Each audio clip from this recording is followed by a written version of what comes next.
Hello, ladies and gentlemen, and welcome to the Say Report. I'm your host, Devin Decker, and joining me, my host companion, it's Sajan Sarwick. Yay, how you doing, Sajan? Good, man. Sorry, thrown because there was just a lot of back and forth as we got started, and I honestly thought you just started playing a recording of yourself. I'm that good. If you're looking for somebody who can recreate the same set of 8 words anytime you need him to, Devin Decker. I'm not represented. There's no agent you can contact. Sajan, no, it's Devin Decker or Sam Reich from Dropout. Those are that dude can like fucking repeat a line over and over. Anyway, sorry. Yeah. No, it's fine. When is the last time we recorded? 200-300 years ago? It was so long ago, Devin. I mean, you know what I kind of feel like right now? I kind of feel like what Chris Collinsworth must feel like when he goes into the Collinsworth sleep at the end of every NFL season and then is awoken for the new NFL. Well, my favorite part is that when they fatten up for hibernation, and then the National Park Services does their who's your favorite fat Chris Collinsworth contest on Twitter. Oh yeah, my favorite Chris Collinsworth is always located in the Pacific Northwest too. I know that they have the unfair advantage, but the fattened up Chris Collinsworth for the Collinsworth slumber, he just reminds me so much of the noble Sasquatch in the Pacific Northwest. Wow, we really can we are a show about everything. You probably saw that the title of this episode is, How is Chris Collinsworth starting NFL broadcaster work in July costing me money? And when I proposed this question, this query to Sajan at, a couple of days ago when the NFL officially started the 2025 season, which is weird because that's what they refer to it. The Oscars and the NFL, two things that consider their season but then don't celebrate it till the next year. But it's not the 2025-2026 season for either of them. They just use the 1 year that they started. It's just crazy. It started. It feels like it started super early this year. People were talking about football shit already, and I was just like, God damn it! It's July. It's too hot out for this shit. Yeah, it really. And I remember. I was when they did the draft. So whenever the NFL draft was, I watched draft. I think that's in April every year, but don't quote me on that. While we could talk about anything and everything on the show, I would put sports. I mean, sports is a general topic, probably my sixth man in terms of things that I have a lot of knowledge on. But then within that sixth man topic of sports, the NFL is probably fourth for me. In the NBA, kind of share the third spot. Because I will talk about hockey all fucking day. I know just too much about baseball, having grown up in Red Sox Nation. And then the NBA and the NFL, I guess by the very nature that they very rarely coincide with each other, sort of just fill that third spot as necessary. But yeah, so the fact of the matter is, Chris Collinsworth was working a whole month earlier than he usually does because they started, I looked up when the season starts. And that's one of those things because when the NFL season starts in this house, it's pretty much wall-to-wall football. There are times where we can pause and watch, broadcast television. But if it's not broadcast television or Blue Bloods reruns, it is football. And this is, gearing up to be a very strange season, considering there's now no more Around the Horn. I don't know what we're going to do at 5 o'clock. I guess another Blue Bloods rerun. And then when 6 rolls around, we'll watch the DVR'd PTI. That's probably what's going to happen. Look at that. I solved the problem here on the Say Report. But looking up and seeing that the first preseason game was in July, albeit July 31st, but still technically July, I was facing the question, what is this going to cost me? What is Chris Collinsworth working a whole month earlier really going to cost me in the grand scheme? And when I did query this decision, he's like, well, what's the answer? As if this show is in the habit of providing answers for the existential questions that we bring up, right? We're not an educational podcast. We're a philosophical podcast. To be fair, that was more of a that was more of a constructive question to get the conversation rolling as to what the fuck you were talking about. Well, you know, we're going educational for a little bit. That's the beauty of having a show about everything. And then I promise we'll move on. A lot happened in the time that we did not record. And I can't wait to go over hopefully all of it, or at least approaching all of it as possible. But it is costing me $3 additional every month to my Peacock subscription. And that's not just me. That's all Peacock subscribers across the board. Chris Collinsworth, working 1 month early, gave them the justification to raise the price of Peacock $3 whole for ad-supported and ad-free viewers. Are they going to drop that amount once the NFL season is over? No, of course not. That's not what they do, right?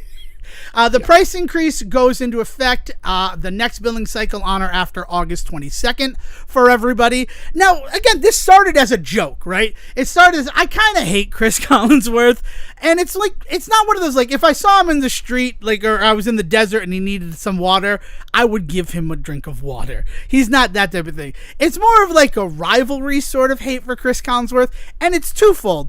On the one hand, he is a professional broadcaster, which is something that I'd kind of like to be, so I'll admit there's a little bit of green-eyed monster, envy, jealousy there before the grace of a communications degree go I. But on the other hand, it is the fact that he is a professional broadcaster and he does not hide his biases at all. Whenever... I mean, one could argue that there's some respect in that, right? Considering other broadcasters we have learned over the years, especially in sports, right? Like, it's just the ways in which it is argued about, like, you know, oh, you're just a fanboy and all this. To have someone who just kind of wears it on their sleeve is a bit refreshing, I will say. It is kind of nice. I will admit that. But it does kind of get under the skin when it's like, oh, we're watching, of course we're going to watch the Patriots game. Ah, fuck, Collinsworth is the color commentary. Because he just, like, you hear the disdain in his voice for the New England Patriots. And somehow he's the Sunday Night Football. He's NBC Universal's go-to guy for the broadcast of their NFL games. So, you know. But yeah, like, looking at it, right, Sejin, trying to engage in the conversation, trying to push me out of my comfort zone. Like, you can't just ask that question and not have some answer, Devin. Also a consummate professional broadcaster, Sejin Sarwark over there. There but for the grace of a communications degree, go Sejin. It is the fact that, like, well, let's look into it, right? Let's see if there's a thing. And the fastest correlation line, and correlation is not causation, right? But it does feel this way. The fact that the Peacock plan jump is $3 whole, that really does feel like, Collinsworth had to start working a month early. How are we going to cover his salary? Well, I mean, like in the grand scheme of things, it definitely is. The NFL season is starting up. Now is the time for us to raise the price, right? This is when people are going to get on the boat, on board. Here's our chance. And, like, definitely. Yeah. And it's not like it's the first time. It's gone up before, but usually it's only been like $1 enough. The fact that it's $3 is a pretty high jump. Hey, man, those tariffs, you know? They got to bring in all that internet from somewhere. I thought it came from Al Gore. I thought every time he used the bathroom, he made more internet. The country of Al Gore, yeah. Yeah, it's one of those situations where it's going up. And I think that's good, right? $3 more each month from all 5 subscribers to Peacock. That's $15 additional. Spread that over 12 months. You're looking at like $180. And that is apparently what I think Chris Collinsworth makes per month being an NFL broadcaster for NBC. And somehow working only, how long is the NFL season, Sejin? This is a question I should, 4 months? Is it like, it's 4 to 5 months, right? It's not a long one. Like through February, right? Yeah, right. So you figure August, September. October, November, December, 6-7 months. Yeah, we're looking at 5 or 6 months depending on the year. So this will be a long one. This will be a 6-month season. Yes, because it's starting in July, and they would start. I mean, they'd have football all year, and they try with the UFL and the XFL and all these other football leagues like spring football, which is never like the NFL professionals who play that. XFL. It's somewhere Stone Cold Steve Austin's ears pricked up, just like, am I being summoned? Vince McMahon is like, yes, they're talking about it again. The one thing they didn't kick me out of. Right, I can't do wrestling, but football. But yeah, so that's it. That's what it's costing. You know what I found out, which was just crazy? We were talking about Pitch Perfect. I don't remember how Pitch Perfect came up. Someone did a song, like I was out there probably at a karaoke or like a live show, and they did a song that was prominently there's a featured. lot of buzz right now because of the new Pitch Perfect spiritual sequel, Brideheart or whatever it's called. Brideheart is a spiritual sequel? I'm gonna watch it. I'm excited. But I thought that only Rebel Wilson is in that. So it's being sold. It is like literally the quote in the preview that I saw, at least, is from like the cast of Pitch Perfect brings you, because it is like a bunch of Pitch Perfect like people like in it. I mean, at being least sold as a reunion film for Pitch Perfect. Yeah, well, Anna Camp and Rebel Wilson are the top billed, and that makes sense. But you're not going to get any like Anna Kendrick. Which is what it feels very distinctly like what everybody else from Pitch Perfect was doing, right? Yeah. What did she do recently? I don't know. Oh, she did a sequel to A Simple Favor, right? Nope, that's the other one. That's the Princess Diaries lady whose name escapes me right now. Nope. Am I right? Nope, you were right. It is Anna Kendrick. Anna Kendrick and Blake Lively doing their Simple Favor movies. Look, man, I am kind of into those films, but today is not a day for that. I please understand, I cast no aspersions on it. Apparently Brideheart is from the director of Con Air. Legitimately, I sit here not being able to look at you, but staring you dead in the eyes and saying, how the fuck have I not seen Brideheart yet? I know. No, I saw the preview myself and I was like, this looks like my kind of bag. I think the biggest thing about it is that Rebel Wilson is a semi-controversial figure nowadays, and so it's like I've got to get the right group of friends together who don't care about that to watch it. I mean, I could easily convince my family to watch this movie. That's all I'm thinking is... Your family is the exact right level of tuned into cultural shit to be into that, but not give a shit that Rebel Wilson kind of rubs people the wrong way at the moment. I mean, you say that. We're definitely... It's going to enter into the conversation. Ooh, Rebel Wilson. But we'll still watch it, right? I don't know. You bring up a good point. I will give you the credit there. That's a weird... Yeah, I don't know how I haven't watched Brideheart yet. I guess it did just come out for, like, home streaming. And, well, I guess we're going to jump right into it. Because we are recording this the weekend that The Naked Gun, like, spiritual reboot came out. And I got to tell you... nothing. It is in name. But it's kind of like a requel because Liam Neeson is playing Frank Drebin Jr.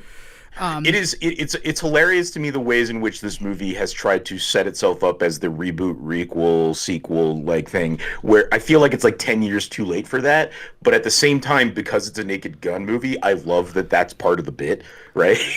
Oh, I mean, my favorite thing about this whole movie are the people like, I don't know if Liam Neeson has the comedic chops, and then getting to choose my own adventure as to whether, well, have you seen these movies where he does comedic stuff? Or going down the path of, yeah, Leslie Nielsen wasn't really a comedic actor until Airplane, which was the reason he got Airplane, was we wanted to put this serious actor into this situation, because that is the joke. Yeah, like, Police Squad only worked because Leslie Nielsen was a serious actor. Like, he was very good at playing it straight. Yeah, and that's just a fact of the matter. Yeah, no. And then you think of things like Liam Neeson in Ted 2 and his whole, I've been told this cereal is exclusively for children. Well, the first one that he does with Seth MacFarlane is A Million Ways to Die in the West, right? Yeah. Which I don't know. I still think the book is better than the movie, but I also understand why that happened. And I'm happy I saw A Million Ways to Die in the West. I think if I hadn't seen it in like a test screening, like one of those pre-show screenings where they take your phone and it's a full theater, I think it might have worked better for me because I love the book. I think that the book that Seth MacFarlane wrote based on the script, it fleshes out the story a lot because there's stuff that like we can't put that into the movie. It'll bring it to a standstill. But then like, oh, it's kind of important for, the story. And there is a level of, it was his second film after Ted, right? And so like he was not the Seth MacFarlane that we know now that gets to go and swing his dick at Hulu and say, give me what I want for another season of of Star Trek Light. Like he just didn't get to do that yet. And if he had, I wonder what that movie would have been, right? If he had just been given the freedom to do what he wanted. Yeah, it would have been nice. I mean, I really love all the Million Ways to Die in the West references that exist in Star Trek Light. They do really good stuff. Like when they're on the holodeck, whenever they're in the Old West, the costumes mirror Million Ways to Die in the West, which is just brilliant. So yeah, it's an enjoyable thing. We're talking about movie theaters, right? And the fact that like I want to go see The Naked Gun, even though I'm a little torn on Liam Neeson because of the comments that came out around the time that Ice Taken came out. I cannot think of the name of that movie where he's the snowplow driver. But that whole thing that came out, it's like, I feel a little weird about Liam Neeson. I'll admit that. But he's already one of the big things that people don't really talk a lot about with Liam Neeson, and he actually has a phenomenal movie that addresses this subject. But he is Northern Irish and plays this very tough guy, and there's always something to be said about guys that play tough guys on screen, right? Like look at the history of John Wayne and the ways in which off screen he may not have been quite the bastion of masculinity that people seem to hold him up as otherwise. But like there's this idea that like that he represents a certain thing, and there's a lot of politics in Northern England that are a little fucking squishy, especially for two American boys who are so disconnected from it, right? Yeah. But oh man, what's the one that he does about the IRA agents? It's got one of those really long titles like "Talk to Me in the Morning After You're Dead" or some nonsense like that. Well, I'm looking at, you're right. Like you talk about, I'm on his IMDb page right now, and I am a big fan of some of these crazy long titles. This one is so long it ends in an ellipsis. John Wayne's musical version of The War of the Worlds, alive on stage, The New Generation. Yeah. Also, if you really want to argue about Liam Neeson's comedic chops, like the dude is willing to do some dumb stuff. He'll go there. Yeah. I'm trying to find this one that you're talking about. I will say, let me throw this out there as a counterpoint. As much as you've got some weird feelings about some stuff that have come about other movies, I am in fucking love with all of the gossipy silliness of him and Pamela Anderson after this movie. Oh yeah, like I think that there's a phenomenal little PR push going on there. Not that I'm saying that their relationship in any way is not real. I think they do honestly enjoy each other, but like for two older actors in this day and age to have this kind of celebrity gossip like through line is kind of a sweet thing to see. We don't often get it with these, and they seem genuinely happy together. Yeah, and it's working. I mean, the marketing push for The Naked Gun is fantastic. It's one of the reasons why I want to see it. I'll admit that. By the way, I just wanted to get the name of Ice Taken. It's Cold Pursuit, which is important because apparently, like, he's been in 2 Ice Road movies as Mike McCann. I did not realize that Ice Road Vengeance was a sequel to The Ice Road. Like, I have not followed him since 2019 when I had tickets to see Cold Pursuit and then it just didn't happen because I felt a little weird about something that he said in an interview. And I'll admit that. I know that's me. But then also you look at The Naked Gun, it's Akiva Schaffer as the director, and Popstar Never Stop, Never Stopping is still the best comedy that you haven't seen. Like, it is such a good movie. That one, I'm thankful that I got to, like, Brown University Film Festival. 3 days after I met Robert De Niro, I saw Popstar Never Stop, Never Stopping. Sinners, by the way, was the one that I was talking about. Okay, yeah. Thank you. What's it one more time? Yeah, with him and Jack Gleason. He's a hitman, and he comes out for a job against an IRA bomber, and like, so there's really, and it's all Northern Ireland, like it's all very Irish. So it's a really interesting film. And he gets to play the badass, but in a film that actually kind of addresses some of the politics that movies like Taken really kind of only hint at, right? Like this idea in Taken, there's an entire series about this guy with a shady past who could do all these terrible things to people and blah blah blah, right? And it's never addressed, but like with Liam Neeson, the entire implication the entire time is that he's fucking ex-IRA. like that is the implication of those films. What is the name of it? I just heard Saints and Sinners. Oh, In the Land of Saints and Sinners. I found it. In the Land of Saints and Sinners, yeah. Okay. Yeah, and he's, I mean, like, I loved him as Qui-Gon Jinn. I think that was such a waste, what they did with Qui-Gon Jinn, especially because it totally falls into, like, prequel problems of, like, oh, well, we never heard about Qui-Gon Jinn, but, oh, he's already dead. Look at that. Right, yeah. Okay.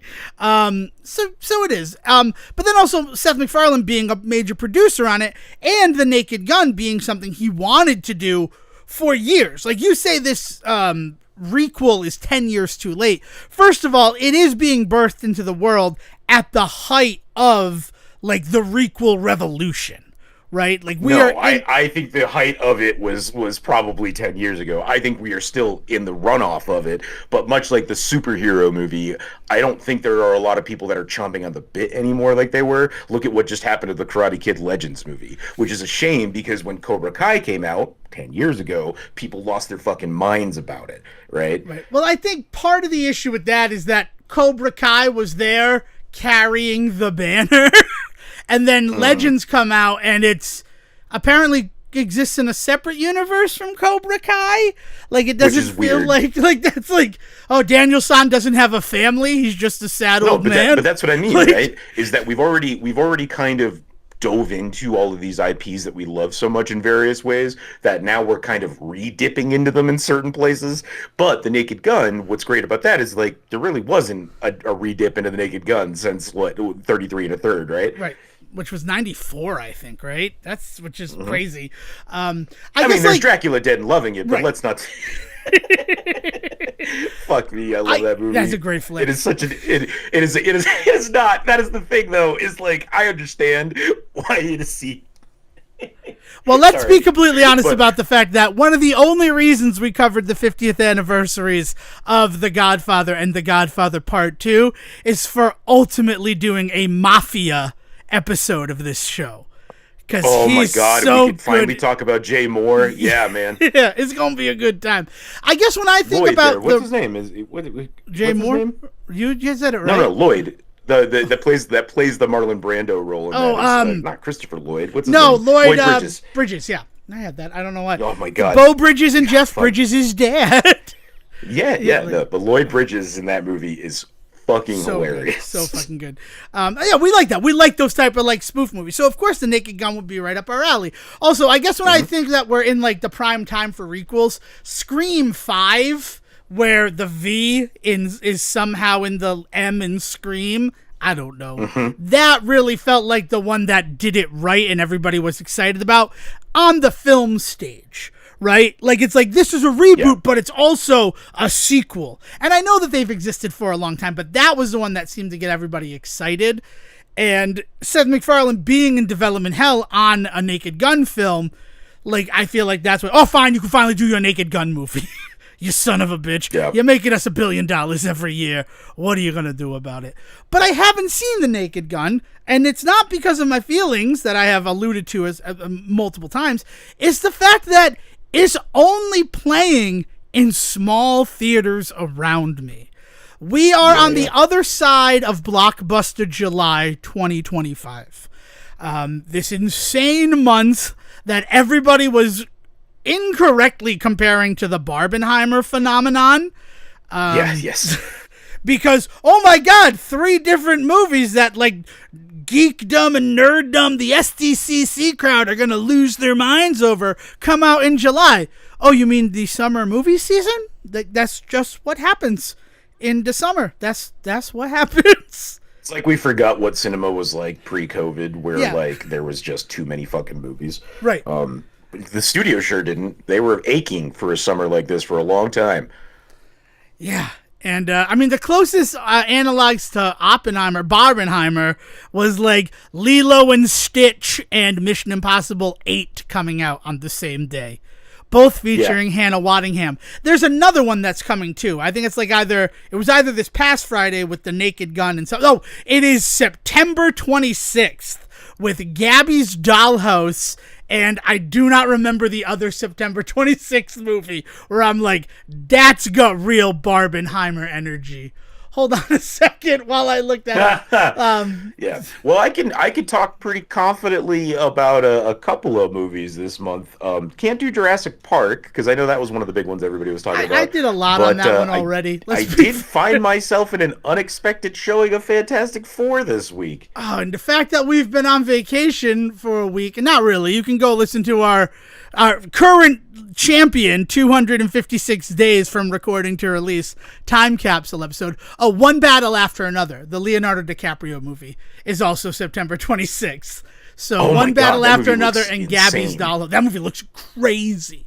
You know, and it's P.T. Anderson, right? Our right, but it's P.T. Anderson.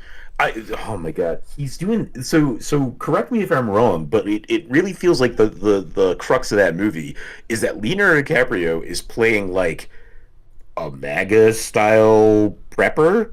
No, I think that's incorrect. I think he was sort of a revolutionary when he was younger, and now his actions as a revolutionary are coming back. I think he lives off the grid because of that. There's a lot implied about how he has like guns buried on his property and things like that. Okay, I mean, I don't know how many. I've seen that trailer so many times. It actually feels more like he lives out in the woods because he's trying to stay anonymous after. Let's go with Commando. Let's use Commando as an analog because his daughter is taken and all of that. And while Schwarzenegger in Commando is prepared for that, Leonardo DiCaprio is not.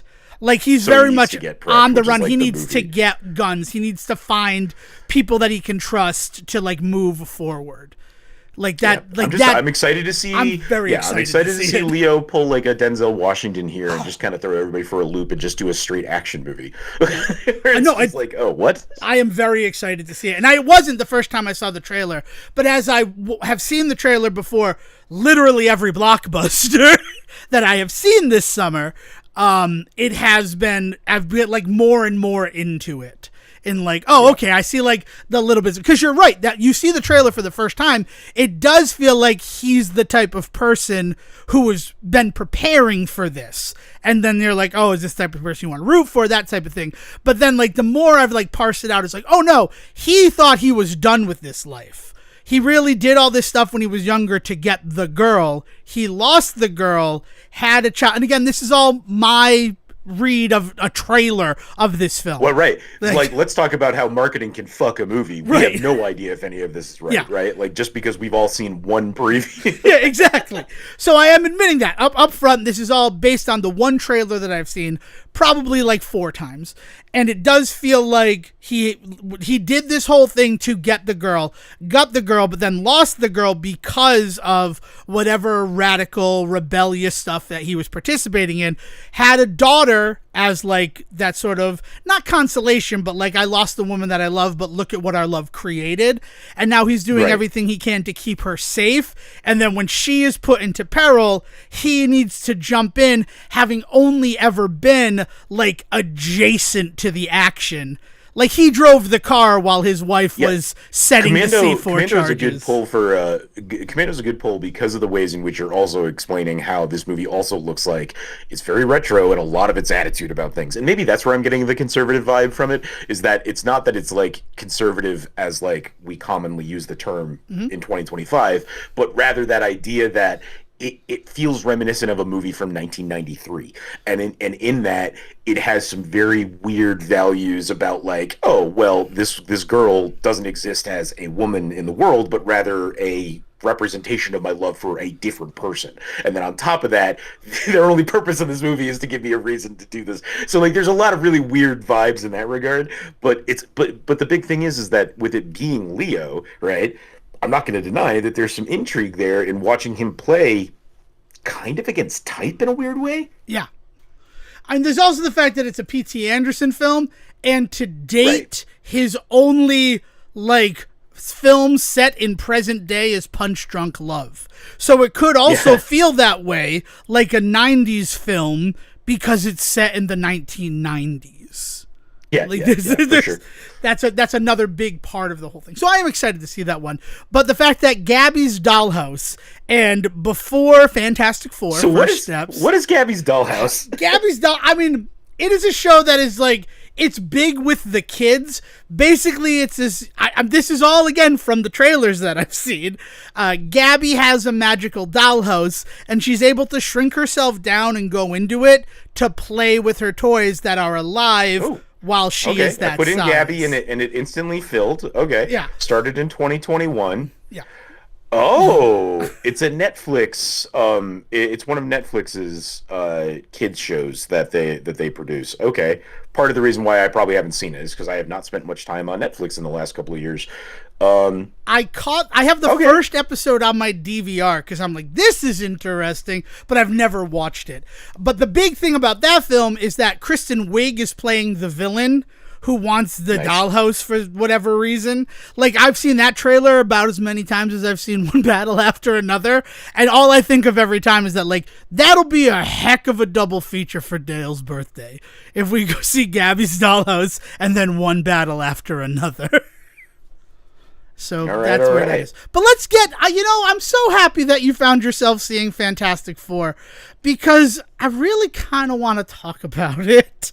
And yeah, let's talk about Fantastic Four, I'm sorry to do this. The Doom mask is on because I feel like the only voice in the room that did not enjoy Fantastic Four First Steps. And I don't know why.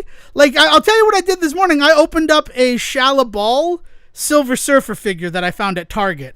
And I also when I bought that Silver Surfer figure, the rest of the figures in the line.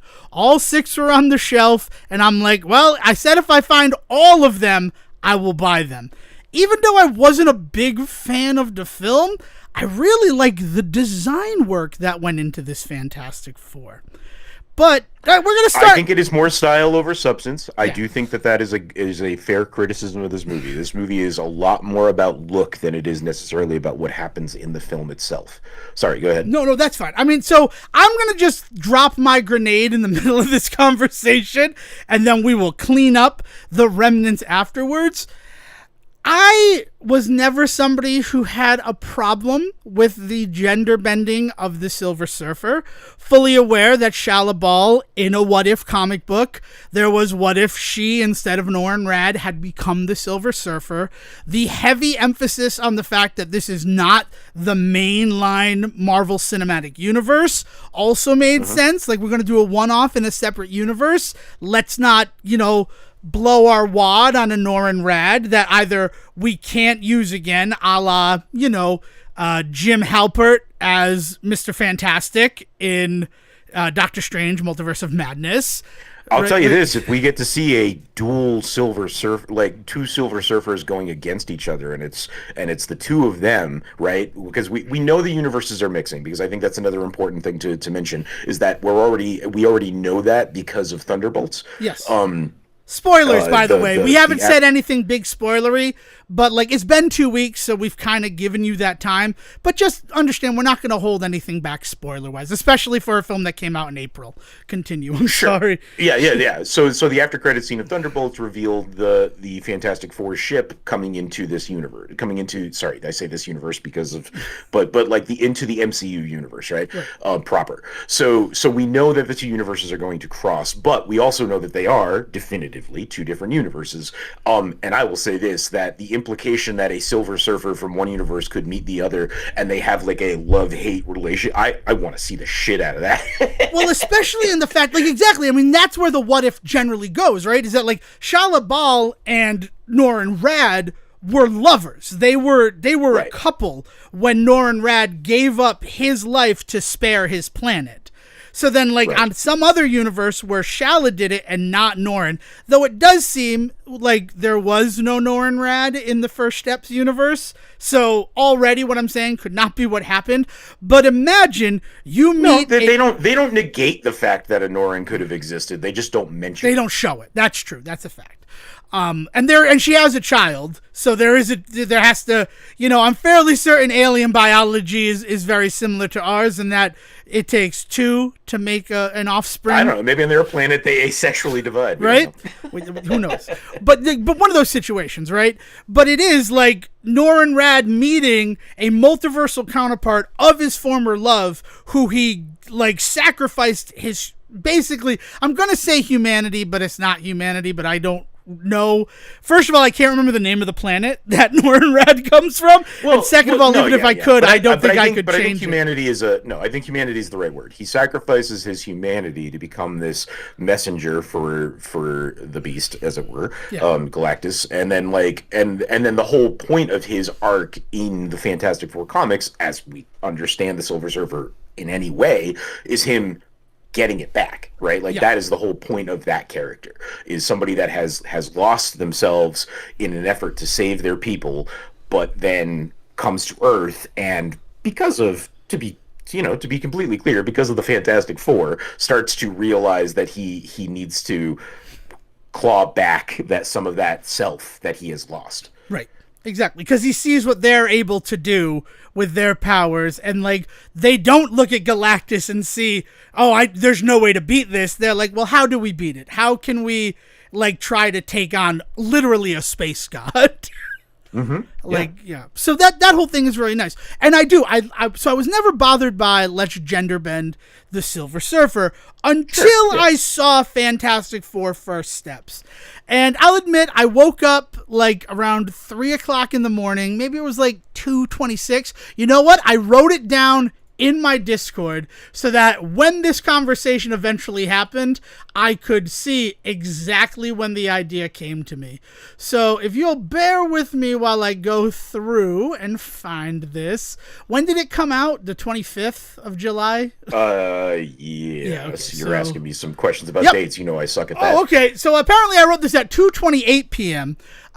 So I just took a nap and then woke up at 2 in the afternoon, not in the morning. Here's what I wrote, and where this falls on me. They literally only used the female Silver Surfer Shalla-Bal so Johnny could have a crush on her, totally reducing her character to an object, or as it's more commonly known, objectifying her. I can think of no other reason, Seachin, why the Silver Surfer had to be female in this film, other than the fact that Johnny Storm had to get a flaming hard-on for her. I guess I like. So I really think that of all of the things in this movie, she is the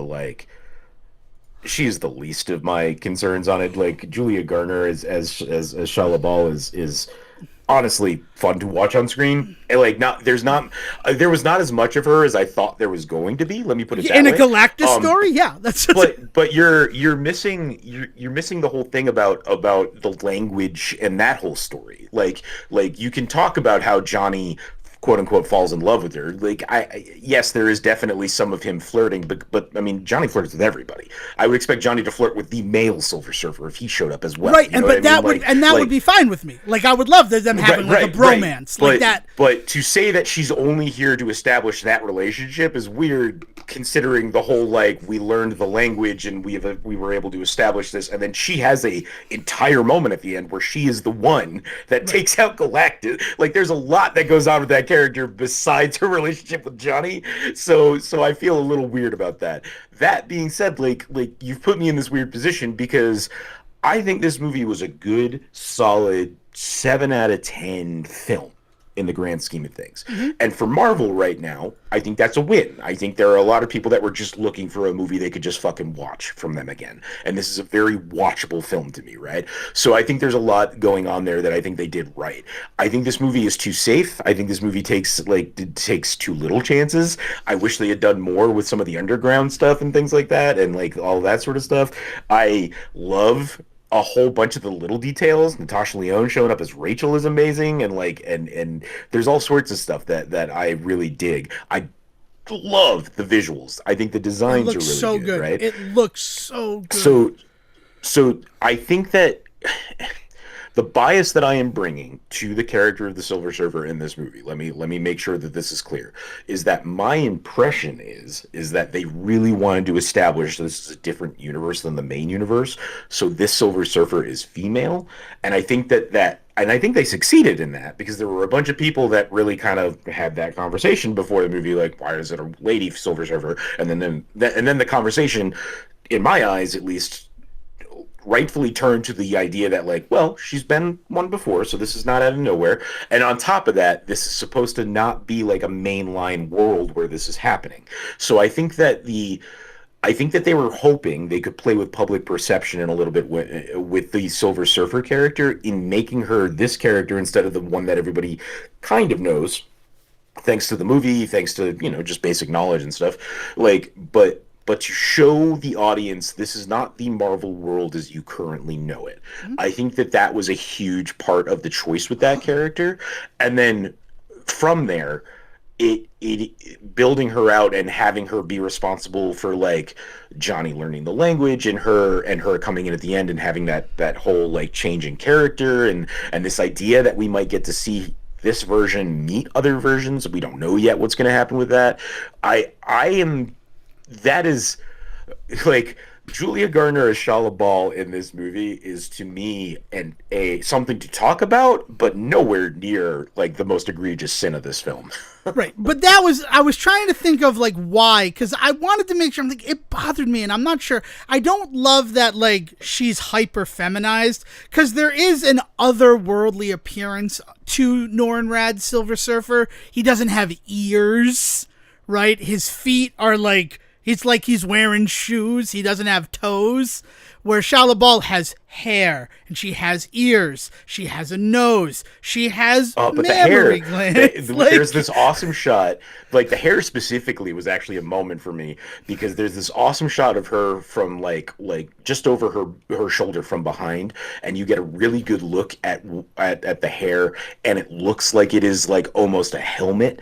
And there was this moment where I was just like, yeah, that is not hair. That is whatever her relationship is to the Silver, right? It is her interpretation of what her self will look like, because that's part of the whole Silver Surfer thing, is that whole element, like how he relates to the power that he's given, and how they relate to the power that they're given, and what they can do with that power, like, is in true Marvel fashion kind of limitless after they kind of start tapping into it. They have the power cosmic. They are a direct line to the power cosmic. So yeah. So being able to make themselves look in a way that they kind of want the world to see them. And it's really interesting that what Norrin does is he basically erases the entirety of himself with the hopes that no one will ever truly know who he is again. He's lost his entire sense of self, right? And so in that regard, I agree with you. I wish that she had been a little less of herself. But what this movie in particular is trying to do with her story is talk about how she still has that part of herself in there. So I understand the choice of wanting to make her try and hold on to something, right? Well, then again, you talk about how, like, she has that redemption. Imagine if she had been, like, almost featureless, and then when she regains that sense of self, we get that sort of makeover. I think a little bit of the issue that I also have with it, and again, there's far more egregious stuff, and we can move towards that after this final thing on it, is the fact that in a lot of ways, with her relationship to Johnny, with the fact that she is a more feminized, though still, like, all metallic looking character, they really just kind of made Frankie Nova Ray a a Silver Surfer. Like, there's not a lot of Shalla-Bal about her until that moment where it is revealed that she, sacrificed her humanity to spare her planet and become the Arbiter of Galactus. Like that whole moment is very good, but a lot, like, the relationship between her and Johnny was very Frankie Ray coded. And the only thing that I hope is, since we now have a female Silver Surfer, and it is Norrin Radd's, it is canonically Norrin Radd's, like, love that he gave up when he became the Surfer in the mainline comics, I hope they get to meet, right? I hope that they have not done that in vain for no real reason. Yep, but then we better get a fucking kick-ass Frankie Ray if we're going to continue telling Fantastic Four stories. Because I love Frankie Ray in Rise of the Silver Surfer. Like, she's only ever the Air Force pilot that Johnny pines after. And they put that in there because had there been a third, Eoin Gruffin, Michael Chiklis, I got Jessica Alba, and Chris Evans, Fantastic Four film. First of all, they would have gone from Galactus to Namor, which would have been interesting. You already saved the whole planet. What are we going to do now? So it would have to be more introspective. We've had this discussion many times, but I'm fairly certain that since Silver Surfer has done what he has done in the wake of Rise of the Silver Surfer, by introducing Frankie Ray, they would have actually picked that up and she would have become Nova. And that would have been interesting. Like, like, the story of the Marvel Cinematic Universe is a whole bunch of introduced and then abandoned plot lines. Maybe they'll get picked up 17 years later, a la the Leader from The Incredible Hulk showing up in Brave New World. But, like, I don't think we're ever going to see Clea again. As much as I liked Charlize Theron, I thought she was a great choice for Clea in the Multiverse of Madness, like, post-credit scene where Strange grew his third eye. Like, I'm not holding my breath that that's ever going to be referenced again. No, of course. Yeah. Like, the movies try. It's an interesting balance to strike. The movies want to remind you of the comics, and the comics do that kind of shit all the time. But the beauty of the comics is that they then can hand off the writing of this, like, 6-episode runoff, 6-issue like runoff of this. Like, they can say this is a special project. Somebody's going to do that. Blah. We're done.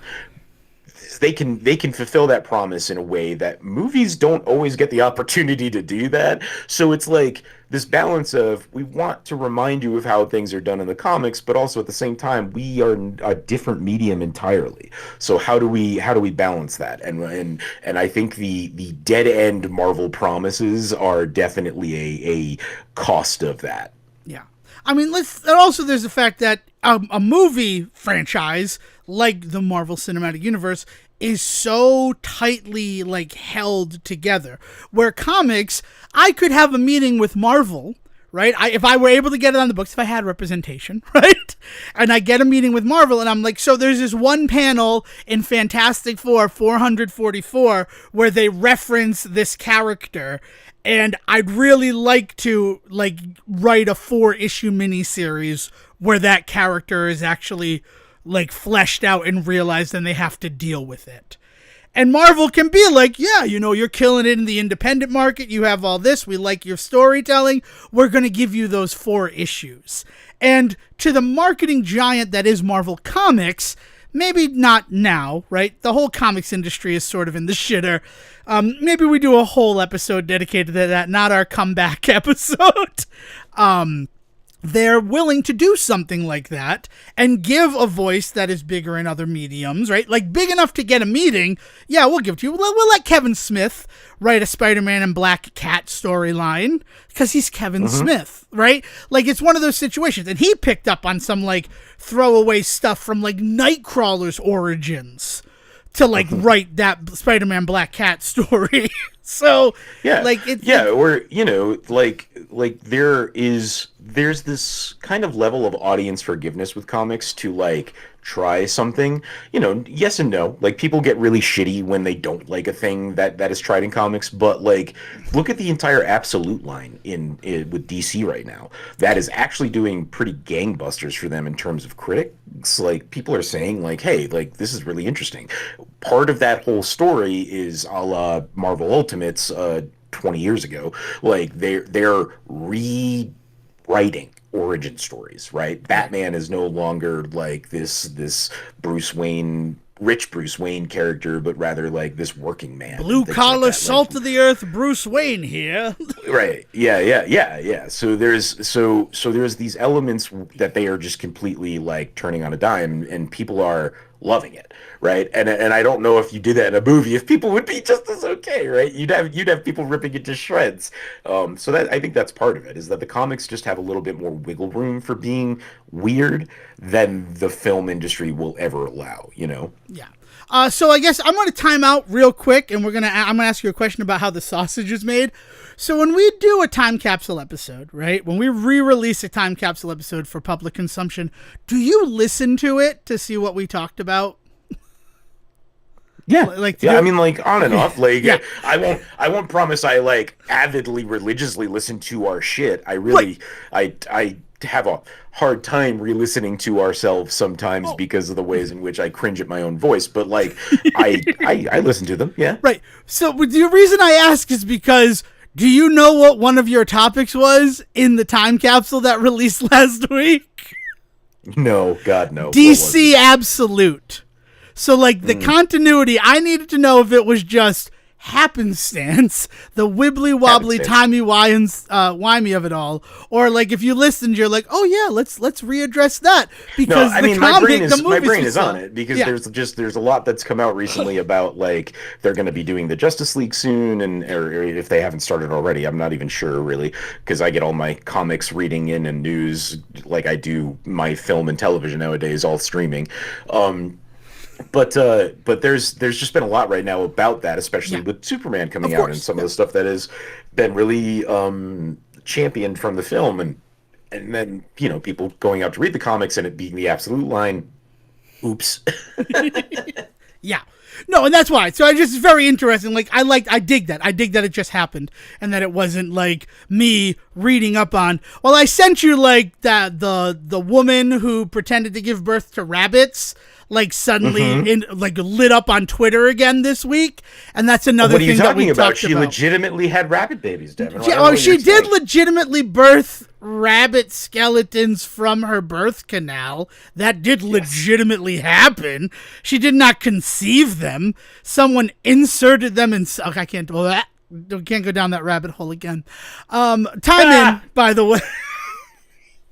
It makes me so happy when I can get a laugh from Sejin with like old material. Listeners of the show, thank you for laughing along. But yeah, so back to Fantastic Four of it all. So what are your more egregious things? Because my other big thing is that it felt like there were no stakes to this movie, where a space god was coming to eat Earth. Are you fucking kidding me? The entire, like, she stands up in front of a crowd with her child and is like, I'm not giving up my baby for you. Like okay. Yeah. I don't necessarily agree with the no stakes thing. Well, I guess when I say no stakes is, like, all of the, and this is, we're talking about marketing, right? There were shots of Galactus walking around Manhattan, and it's like, oh, holy fuck.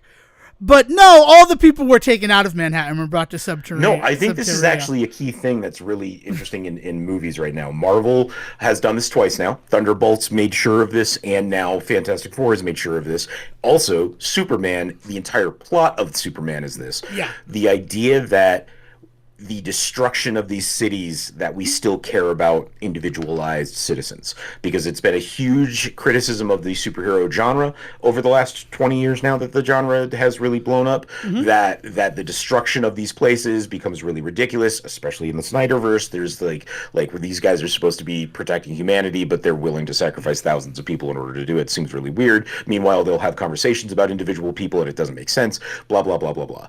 Thunderbolts really emphasized like the saving of individual people. Like it was that whole third act is about them out in the street where they're like saving individualized people from something. Right. And then the idea of the resolution of that movie, bringing everybody back, essentially, right? Yeah. So like Thunderbolts, it was like really impressive that they did it there. Then to watch Fantastic Four and there being this whole B plot that has been laid out kind of beautifully for the beginning. I wish there had been more, like I said, about the underground city, but this idea that they had laid out the groundwork for Sue Storm to have this wonderful relationship with Mole Man there, right? The Underminer. No, Mole Man. And like Underminer ripped him off, but I get what you're saying, yeah. But this whole conversation about how we're going to get people out of the city, I think is actually a really interesting move on Marvel's part to show that this is something that they care about more. And then, as I said, like Superman, literally the entire plot is about how that, down to the individual squirrel he gives a shit about everybody. Like, that's the point of that movie. So I think that this is just a reaction in that regard. The empty city is a reaction to that, and I think that that's fair. I think that's a respectable like way to handle it. Like in that regard, I just like the stakes are all this movie is about. But to my concern, that kind of becomes the problem, is that like they're so dependent on this story about the baby and Galactus and all that like pacing in this movie goes out the fucking window. Oh, yeah. Like shit just happens suddenly. We're 6 months later, 2 years later, 5 years later. Like it's crazy. Like the ways in which this movie just is willing to just move forward without doing anything to help you along with it kind of was a little jarring for me. So it made it hard. Like it didn't feel cohesive in a lot of places, and like the emotional arcs that people are going through lose a little bit of weight when you realize that it's been like a year since Reed has really talked about this, that he is having this revelation, and you're just like, well, that doesn't help, right? But like by the end of this movie, well, by the after credit scene, this kid is like 5 years old, right? But by the end of this movie, the kid is at least a year old, right? Whereas in the beginning of this movie, the kid is not even born yet. Right. The beginning of this movie is that they're late for Sunday dinner because Sue is pregnant, and like. So if you removed the kid from the picture, like literally like just took that as the time marker out, because the age of the kid is really kind of the only thing that indicates to you that time has changed. If you took that out, this movie could have taken place over a week, right? Yeah, so like there's some weird time stuff going on that I think the emotional weight of things happening in this movie are assuming you understand that a lot of time has passed, and if you're not on board with that, you lose so much of this film, and the movie does not do a good job of helping you in any way. Yeah. And I agree with that. What I will give credit to this movie for, like my saying there's nobody there, like there are stakes, right? The Earth is still there, but like the fact that they don't have to worry, Thunderbolts did it so much better. That whole scene where they've gotten kicked out of Avengers Tower, I don't know what it's called now. I forget what it's called now. No, but Avengers Tower is the right move, yeah. Where they get kicked out of Avengers Tower, and then, Void happens, and they are trying to save people from Void. That is a beautiful sequence. It's one of the reasons why I think Thunderbolts stands out as like a modern superhero film, because they are doing so much to try to save people in that moment. The people that they can save is their focus. And then that beautiful... I almost wonder if Fantastic Four suffers because a little of that, bit because of how fucking good Thunderbolts really ended up being. But sorry. It's a good point. And then that moment where like they saved all these people, like that moment where they save the girl, but then she gets voided away, Dale screamed. Like we're in the theater and she just lost it. Like, cause she's like, oh, they saved her. It's all set. And then no, she's fucking dead. Right. And she's not really dead cause it's Void and all that other stuff. But in that moment, that huge sacrifice to save that one person, and then, she dies anyway. Like, you don't see that type of stuff. And you're not wrong about specifically the Snyderverse and this lack of focus on the people who are being hurt by everything that's happening. Two central moments in the Snyderverse were woefully misinterpreted. Superman killing Zod, in the fact of like, if I don't kill him, the number of people that will die will far outweigh this one death, right? It also establishes the limit for Superman, right? Like he now knows how far he has to be pushed before a life has to be taken, which was interesting. But then on the other hand, Bruce Wayne, during that whole attack, saving people and being one of the only people to focus on the people who are imperiled during the attack of Metropolis. Like, you're not wrong. It was central to their characters. like looking at it from afar, like the bigger picture, and then also looking at it on the human level. And that was the central focus of BVS, right? Is that what you call it? You call it BVS? I hated saying that. Yeah, I don't know. I think, but I also will give credit to Fantastic Four of the July 2025 blockbusters. It opened with a sizzle reel that brought me up to speed, right? It had a recap of who they were instead of 4 or 5, like, just walls of text for me to read to catch me up. Like, Rebirth did that, and then Superman did it. And Superman, like, it had that James Gunn sort of charm to it with the, like, 3,000 years ago, 30 years ago, like, all the threes. Like, he tried to do it. But at the end of the day, I essentially had to read a synopsis of what happened in the last book or movie that doesn't exist in order to understand what's happening here. They did a good job with Fantastic Four showing all of that. And I'm sad that we got to see the Red Ghost Super Ape, but not John Malkovich, when he definitely showed up in one of the trailers. Like, he wound up as trailer trash. Yep. We actually talked about that being a possibility at some point. Yeah, we did. We did mention that there's a lot going. And I think Paul Hauser as Mole Man, he's a character that I've always enjoyed.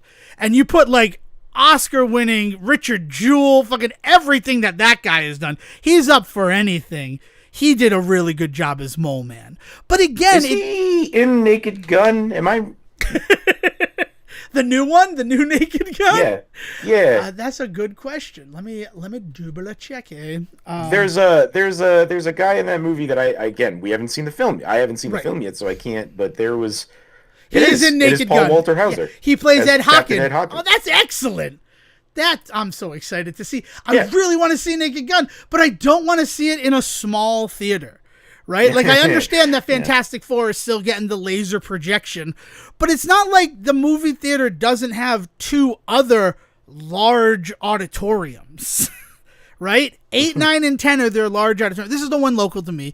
8, 9, and 10 are their premium size auditoriums. 8 is the only one with laser projection. 9 and 10, even if it's just one showing a day of this movie, like, it doesn't feel great to like, only certain films get blessed with the big theaters anymore. And generally it's whatever the blockbuster du jour is. Not du jour, that's of the day. What is of the week in French? The week.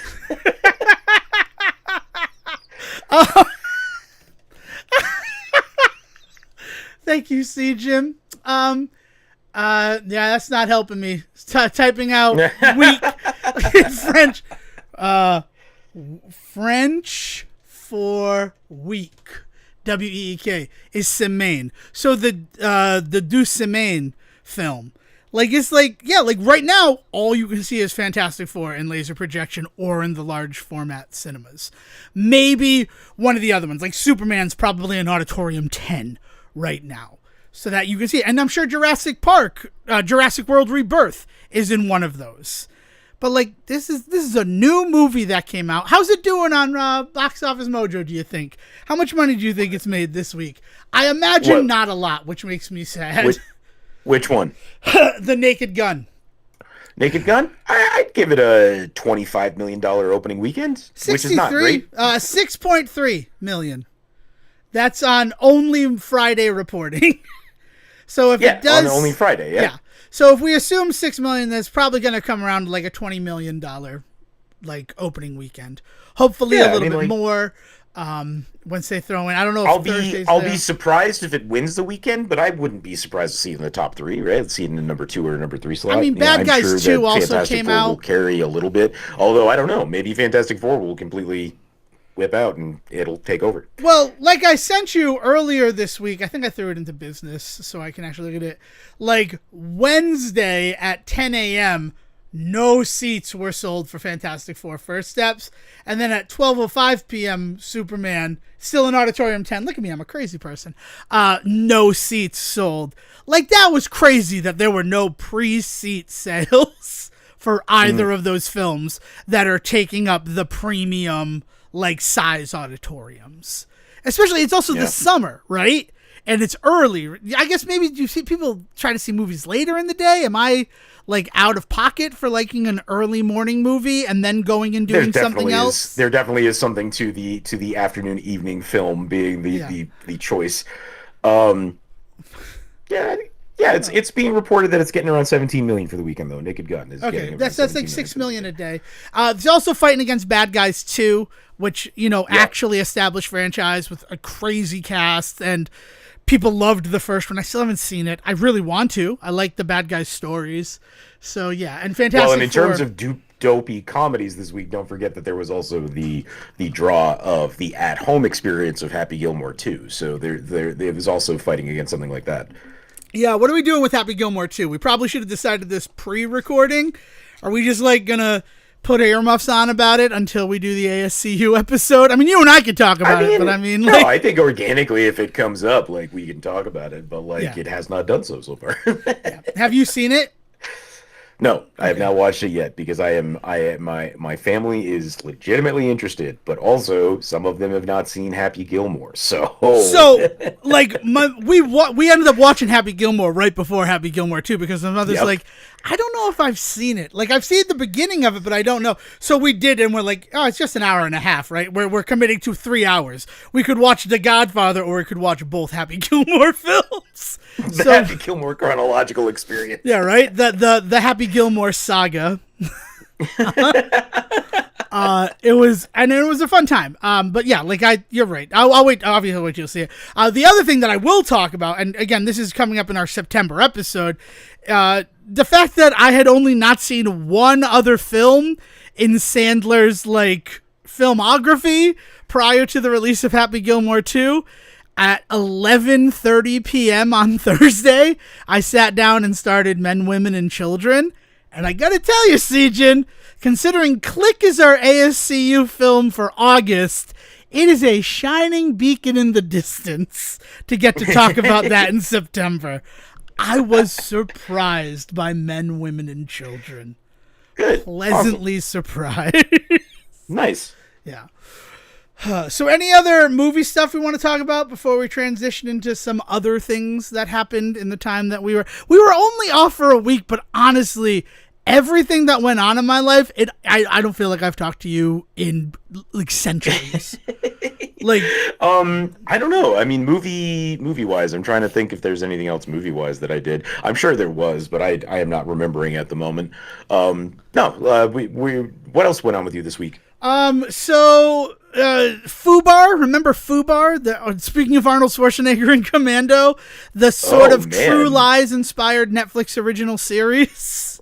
Yeah, like the Arnold Schwarzenegger plays like a. Yeah, sorry, but go ahead. No. So season 2 premiered on June 12th.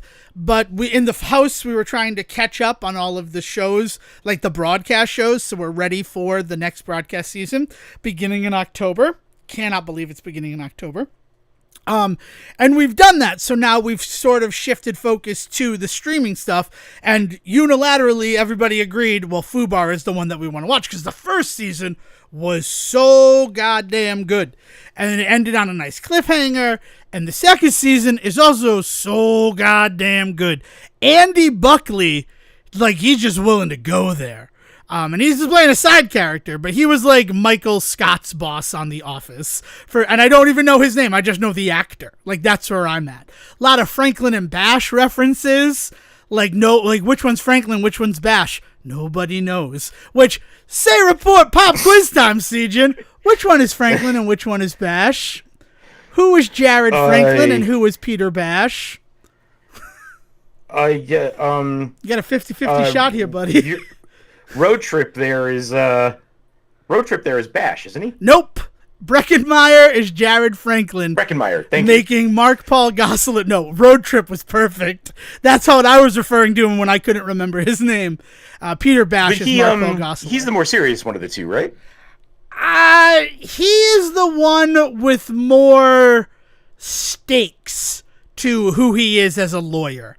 Neither one of them is more serious. Both of them want to have fun as lawyers, which is really sort of the interesting thing. It's a show without a straight man. It's Costello and Hardy. It is, or Lauren. Like there we go. I like that. It is very much both of us are the jokey guy. But I guess what it was for me is that the few episodes of that show that I've seen, he has the more emotional weight, it feels like, a lot of the time. Yeah, and that's because like he has the stakes related to it because his father was a famous lawyer. So he has this like familial sort of pressure put on him to be like he's only a lawyer because his father pushed him to be a lawyer.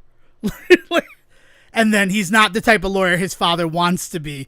You could have worked at my firm, but instead you ran off and started this law firm with your roommate from law school. Mm-hmm. So, like, that whole thing.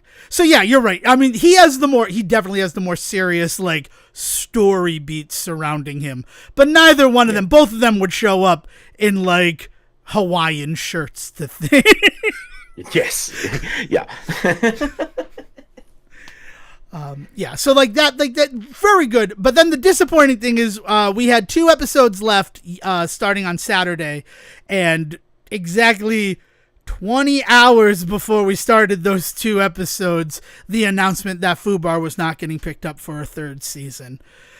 Which is a little disappointing because they really slam dunked the ending. Like, could have been a nice happy ending, like all's well that ends well. And then in the last minute, they introduced what the next mission was going to be. And like, I'm scratching at that like a scab. Like, oh, what's going to happen? Like, I'm never going to get to know, right? It's only fan maybe in 10 years you'll get a movie. Yeah, right? Yeah, I mean, they could do it without Schwarzenegger. Spoilers for Fubar Season 2. He doesn't die, but it does not look like, even if there was a Fubar Season 3, he would have been a part of it.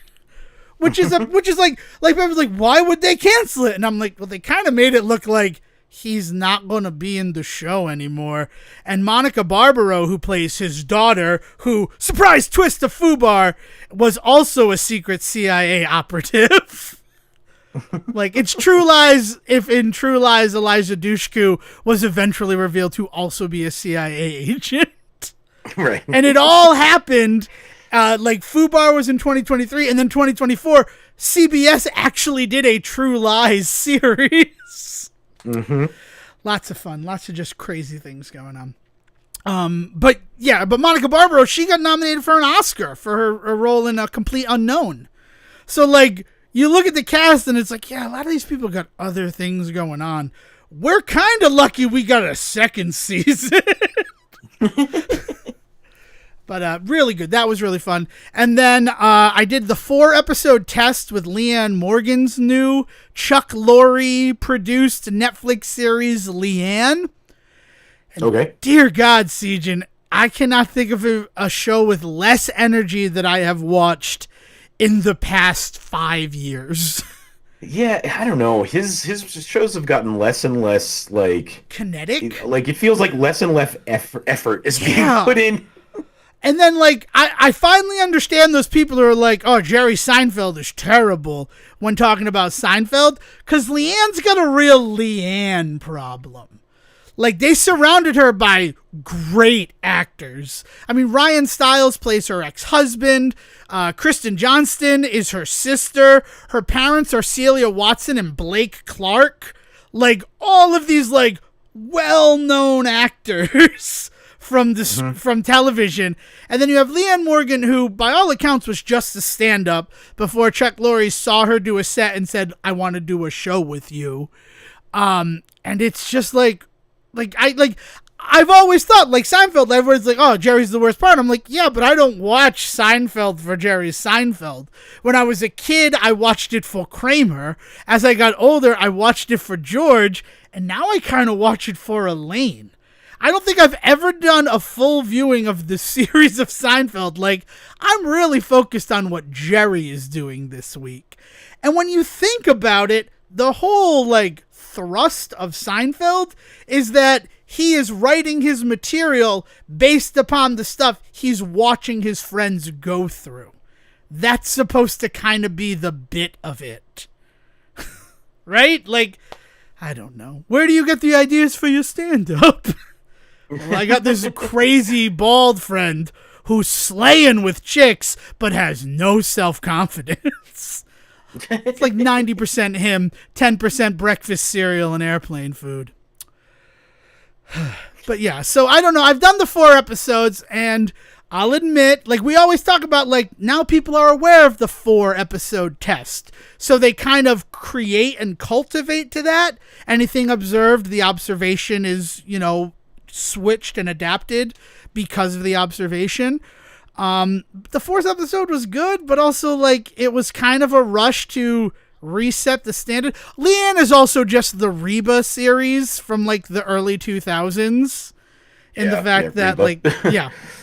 It's also got a splash of Sybil in there, Chuck Lorre. Splash of 2.5 Men, Chuck Lorre. So it's, I don't know if I'm gonna, it's 16 episodes, which feels like a huge drop for Netflix in this day and age. The fact that it wasn't, you know, 8 episodes with another 8 to come, that they dropped all 16 at once, makes me wonder how Netflix feels about it as well. Yeah, I don't know. I mean, Netflix is always kind of a weird animal when it comes to trying to guess what they're going to do next. They're very elusive in their nonsense. It is still nonsense, but like they're never ones that you can really predict, because the fact that they did drop an entire season and didn't do the whole like half season stuff it makes you wonder, like, how do they feel about it? But also at the same time, their half season shit was getting ripped apart. People were just getting really kind of were really turning against that style of release, to the point where I don't think Hulu has done a half season release in years, right? They've basically done full season drops. Hulu has switched to binge drops. That's what they're called in, like, the industry. And by the industry, I mean the people who make videos on YouTube.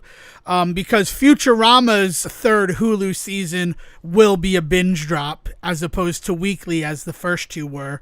And King of the Hill, which is coming tomorrow, the day that this episode releases, the new King of the Hill season 14 comes out. That's also going to be all the episodes at once. Then another one that I was going to touch on because we finally finished it, Mid-Century Modern, the Nathan Lane, Matt Bomer, and Nathan Lawrence. I can't think of the name of the third guy in that one, but with Nathan Lee. Is it Nathan Lee? Good for me. That's what I thought it was, but I'm like, that's just too close to Lane. I don't know. Hold on. Yeah, I think it is Nathan Lee. I think you're right. But also the big thing of that is Linda Lavin was in that show as well, and she passed away like mid creation of the series. So they ended up having to handle it that way. That show was really good, and that was another one where Hulu. Nathan Lee Graham. Okay, so like I'm like, there's something else there besides the Lee. Nathan Lee Graham is, oh my God. First, Matt Bomer. We love Matt Bomer on this show. You don't do the number of Doom Patrol episodes we've done if you're only a fan of Brendan Fraser. No offense, Brendan. But like, you don't do an annual White Collar rewatch like you do in my house unless you're a fan of Matt Bomer. Right. Are you excited for the White Collar, like, restarched reboot? It's still apparently moving forward. I will believe it when I see it. Let me put it that way. But I mean, Will just asked me, like, White Collar, do you think they'll ever do that again? And like, well, they're currently working on it, right? According to the internet, they're still working on it, right? But they're also apparently doing a Royal Pains. I don't know how I feel about that. But like, Mid-Century Modern was very, very good, and it was another one where Hulu just dropped all of the episodes. So I'm kind of happy we're back to that whole binge territory. I also liked how Ironheart did it, where they did 3 episodes and then 3 episodes and then the whole season was out. Have you gotten to do Ironheart yet? Because I'm still sitting on that egg waiting for it to hatch when you finish it up. I mean, I am aware of some of the stuff that happens in it, but maybe we should wait till I actually I still want you to see it, because I have like one big rationale that got me through that whole thing, and I don't want to say that to you until you've gotten the chance to experience it. All right. But yeah, so that's it. And then the last thing that I've been doing TV related is Family Ties on Paramount Plus, because I've been watching like the live Cheers thing, because then I don't need to choose which Cheers episode. And as much as I love Cheers, I really do love the show, sometimes you don't just want to watch that one in order, and that's because you don't want to deal with 5 seasons of Diane Chambers. it's something. But you don't just want to start from the Rebecca stuff, like, because there's other important. You don't want to lose Nick Colasanto, the 3 seasons with Coach.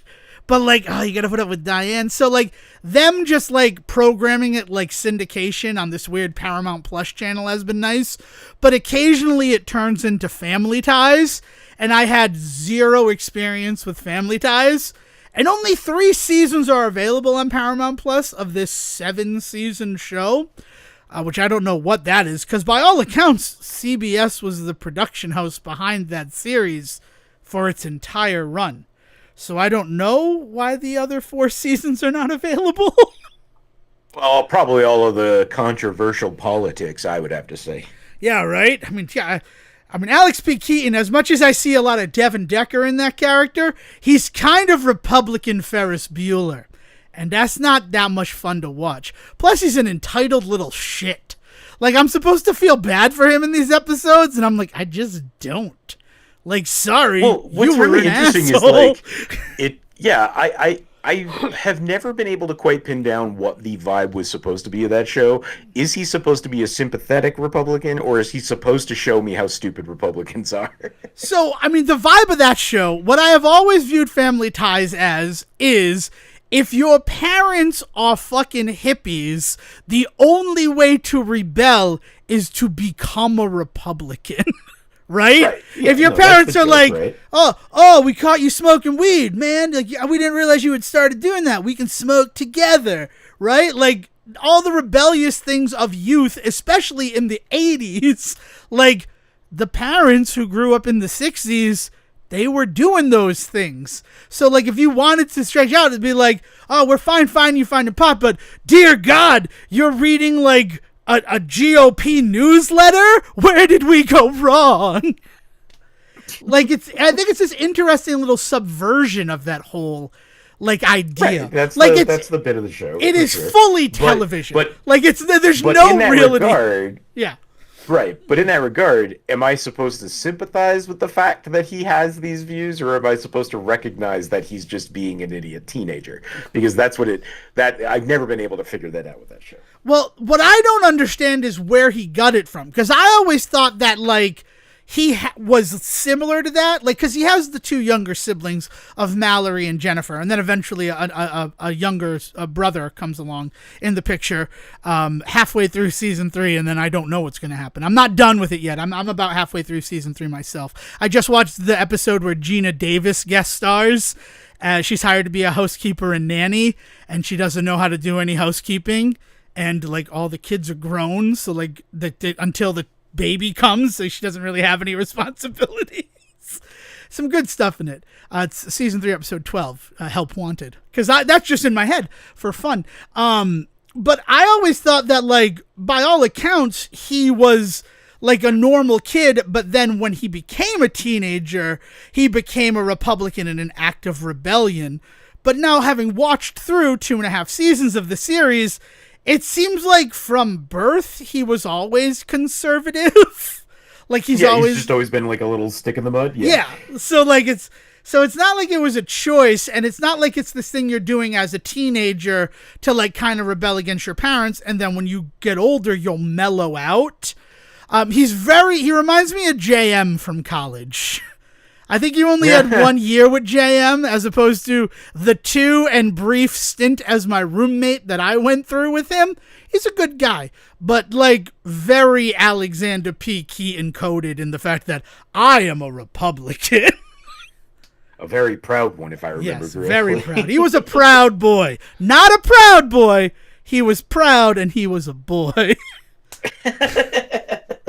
Yeah, I won't pin that shit on him. I haven't talked to that dude since college, but yeah. But yeah. By all accounts, he mellowed out after a bit of a health scare, but that I don't want to say anything more. But yeah, but it's like one of those situations where so, like, I thought it was like he has these younger sisters who are still, like, kind of chill, and Jennifer is very into all of the rhetoric of her parents being like a 10, 11-year-old in those first couple of seasons. So, like, right. You know, she's very into that stuff. Like, she's all about recycling. She's not as, like, upset about, like, oh, we're eating bulgur wheat for dinner, right? Like, I'm gonna go get a burger with the guys. Well, Alex, we just ate. yeah, you just ate. I'm still hungry. like that whole thing. And it's like, so they've not gotten to that part where, like, to rebel against their parents, they're going to be Republicans. And honestly, I don't think either of them ever would, because of, like, how far Alex went with it. But you also think it started in 82. So, like, if he's 17 in the first season, maybe he's 16 in the first season. I think he's 17. He's like 16, 17 in the first season. You could see his parents would have been super pissed off that Ronald Reagan won in 1980. And when it comes time to, like, I'm going to rebel in 82, him becoming, like, a flag-waving Republican, I'd get that. And on some level, I think that's interesting. This weird, no, he was, like, always born as a Republican. It's like a real, like, question of nature versus nurture of the whole thing. It's an interesting series. I understand, like, so many people went through Family Ties, right? And, like, Dan Versus suddenly became 1,000 times better for me, because I knew that Michael Gross played Elise's father, Don, but Meredith Baxter plays her mother, Elise Sr. So, like, the fact that she plays Elise in Family Ties, and then she's this, like, hard-ass parent who pushed her daughter to become a spy in Dan Versus, is just funny. And it's nice seeing Michael Gross and Meredith Baxter playing a couple again. Like, I've been talking about it with my mother, right? And she's like, yeah, like, it's so sad, like, because you always, like, looked at that couple and you wanted it to be real. And I'm like, well, it's TV, like, you understand. She's like, yeah, but still, the way their chemistry was just so electric. And there was no will they, won't they between, you know, Elise and Stephen Keaton. They were together, and you knew they'd always be together. And over 7 years, like, that, you just kind of get it into your head. Which now, like, Meredith Baxter has come out as openly homosexual, and good for her getting to live her truth. She's no longer with Michael Burney or Mark Burney. I don't remember. No, it's an M name. So, like, just happy stuff. And, like, but I also understand why I'm not, like, having the conversations about Family Ties that I am with people about Cheers. And it's not just because Family Ties, like, Spin City wasn't a spin-off of Family Ties where Alex P. Keaton works in the mayor's office. I mean, it's kind of that, except not in name, but yeah.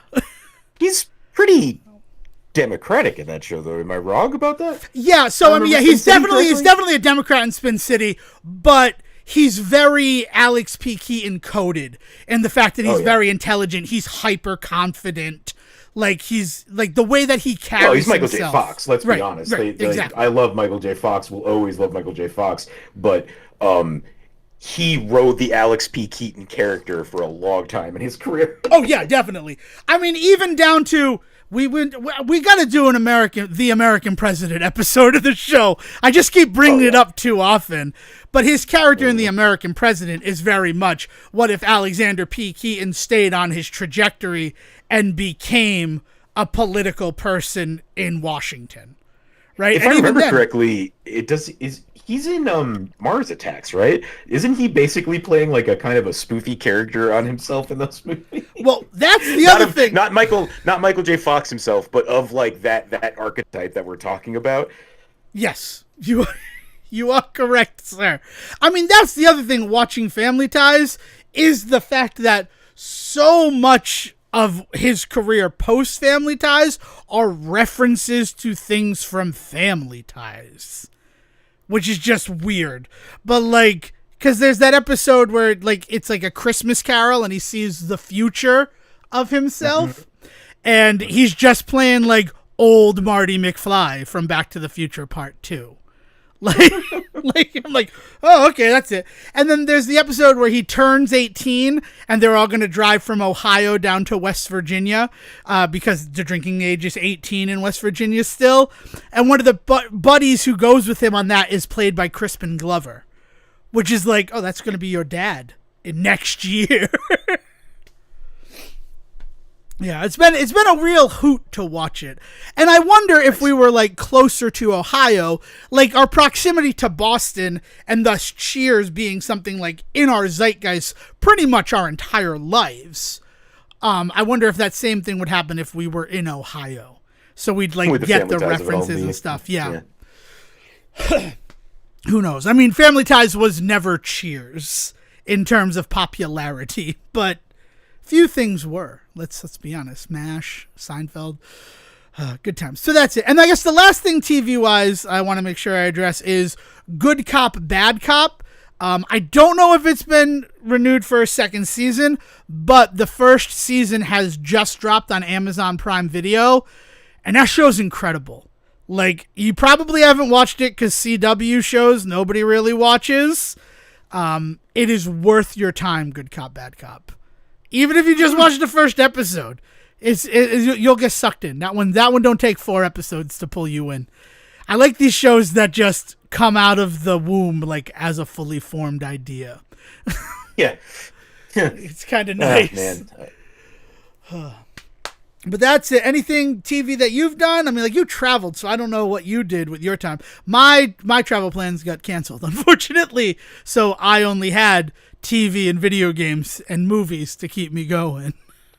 No, I was traveling, but we can switch gears into some gaming stuff because there's definitely was some gaming stuff that you and I got up to this week. Yeah, there's some. I mean, it's I don't know. So I've still been playing Shadow Labyrinth and Donkey Kong Bonanza.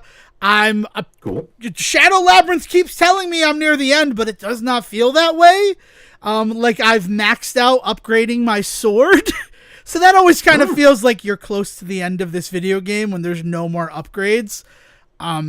Historically, one of the reasons I had a problem with Luigi's Mansion Dark Moon, because by the beginning of the second world, you can have a fully maxed out vacuum cleaner, and then there's still 4 more worlds to get through. So I don't know on that one. Still really loving the environment. Like, I can just sit and play that game. It's real interesting because it's by Bandai Namco, so they do the Dark Souls games. So calling it a 2D Dark Souls, I mean, there are 2D Dark Souls. There's like Salt and Sanctuary, Hollow Knight. Like, those are considered 2D Dark Souls titles. Not like Dark Souls likes. But then Bandai Namco, this was like made by them. So like the fact that it feels like one, you still got the parry and all that other stuff. It's there. But the inherent difference is when you die in Shadow Labyrinth, you don't lose any currency. So everything that you're doing, all of your exploration, first of all, it populates on your map, but you also get to keep any rewards that you found, like monetarily. And it really, like, strangely encourages me to explore more than in, like, a Dark Souls game. And you don't have to tell me. Like, the big game that I've been playing this week is fucking Dead Rising Deluxe Remaster. The Deluxe Edition, by the way, which was weirdly cheaper than the regular edition this week on PlayStation Plus. So if you've got PlayStation Plus, like, I think the Deluxe Edition is like $40, whereas like the regular game is $50. Yeah, it's kind of crazy. Just a PSA out there.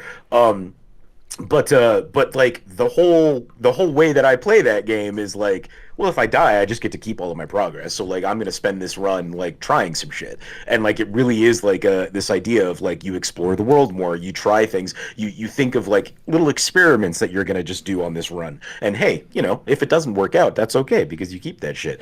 I am loving that. My Dead Rising problem, right, is that I don't feel like I'm able to do that with a Dead Rising game until I've completed it S rank. So like I will die and little things like that, but I still feel compelled to I won't experiment the way that you're discussing, which is an interesting conundrum on how to play that game. I mean, the way that game is built, like it encourages you. No, yeah, because you don't become better. One. Yeah. And I know I'm playing antithetical to the game, but that's how I played through Dead Rising 2. Like, I was able to get through it my first playthrough and get that S rank. So, like, that's how I played through 3. That's how I've been trying to play through the first one whenever I've started it. So, like, I need to divorce myself from that. And hopefully, playing Shadow Labyrinth and seeing, you can just explore and it's okay. I'll be able to unlearn that when I dive into the Dead Rising Deluxe Remaster. Because I'm excited to do it. I'm not going to lie. That is a game that I'm excited to play. Oh, I'm going to gush about it in a moment here. But I want to let you finish on your Shadow. And then so Shadow Labyrinth, I dig that. Because in Dark Souls, when you die, because all of your currency and souls are sitting there to be reclaimed, the mission becomes to get back to where you were.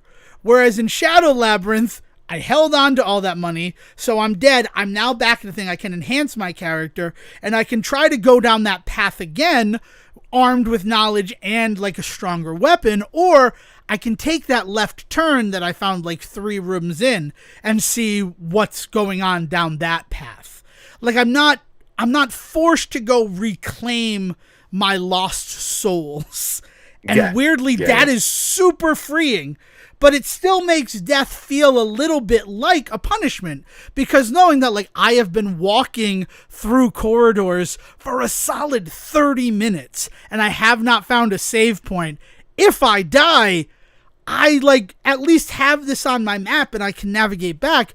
But like the time investment means that I don't want to die. Like I would like to find another save point and then decide from there. So that's it. And Donkey Kong Bonanza, I don't know. It's gotten to the fact where like I don't know.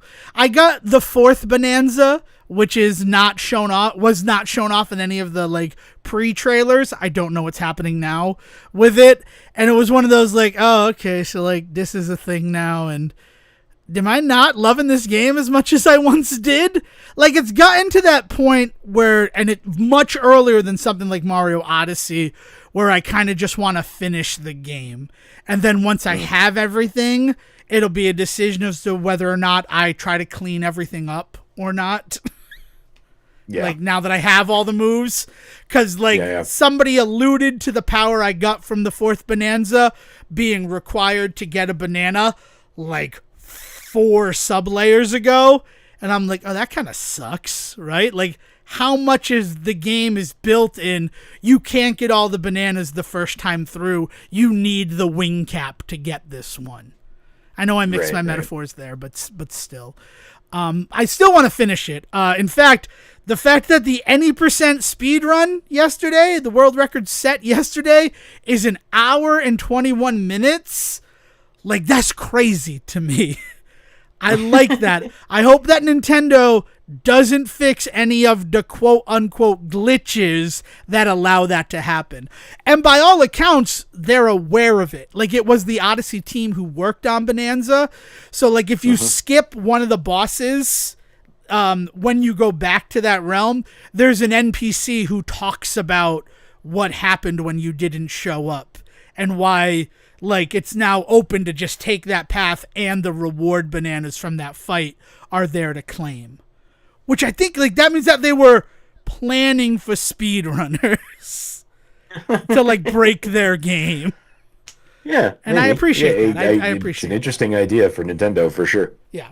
But, I mean, you look at how people break Odyssey and the problems there. It's nice that dev team looked at that, and they're like, well, people are going to break our game anyway. Let's put that in there. Like, I think about what Metroid Fusion has a secret cutscene if you can get to an Atom device when she loses all of her powers.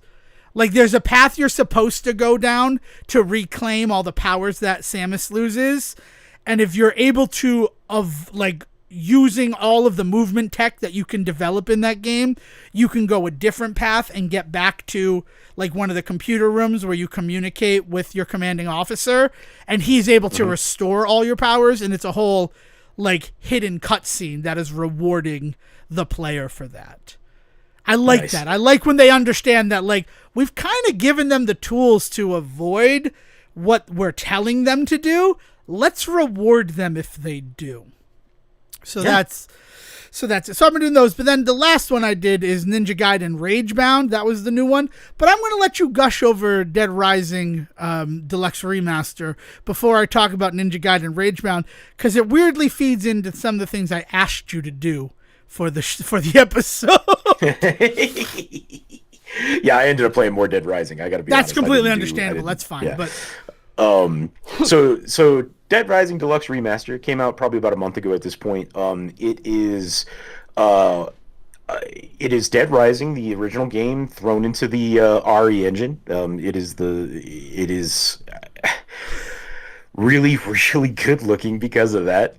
Especially because so Dead Rising being another Capcom zombie property, there's something about the over the top gore in this one that in the RE engine is just even more like grotesque. There's just some stuff in this game that is just gross. And to be fair, since they introduced the RE engine for what Resident Evil 7, right? Is when they introduced that Yeah, engine. RE Engine came out alongside RE7, Biohazard 7. It is, yeah, it is. Whew, it has always been kind of a gross engine, like to its credit. Like this is not me It was saying the gross and whole that it point doesn't of it, work. yeah. I mean, like it can do some really wild like imagery on screen that is just kind of grotesque. And so seeing Dead Rising in that has been, to be fair, a blast. Like it's been awesome. Katana, like take that to a group of zombies, cut them all in half, and just seeing guts spill on the floor type stuff is just like, oh my god, this is ridiculously like so. And that's where the deluxe remaster really shines, is that it really leans into upping the details of everything, upping the details of the environment, of the character designs and stuff. And like it's just like there's if my one major critique about it is that as somebody that played that game to fucking death back in the day on the Xbox 360, and then when it came out with the Dead Rising remaster that they put on PS4, it wasn't like a remaster, it was just like a re-release, I guess. It like I played a bunch of that too. I have developed my little like run like lines. Like I know what my lines are in that game.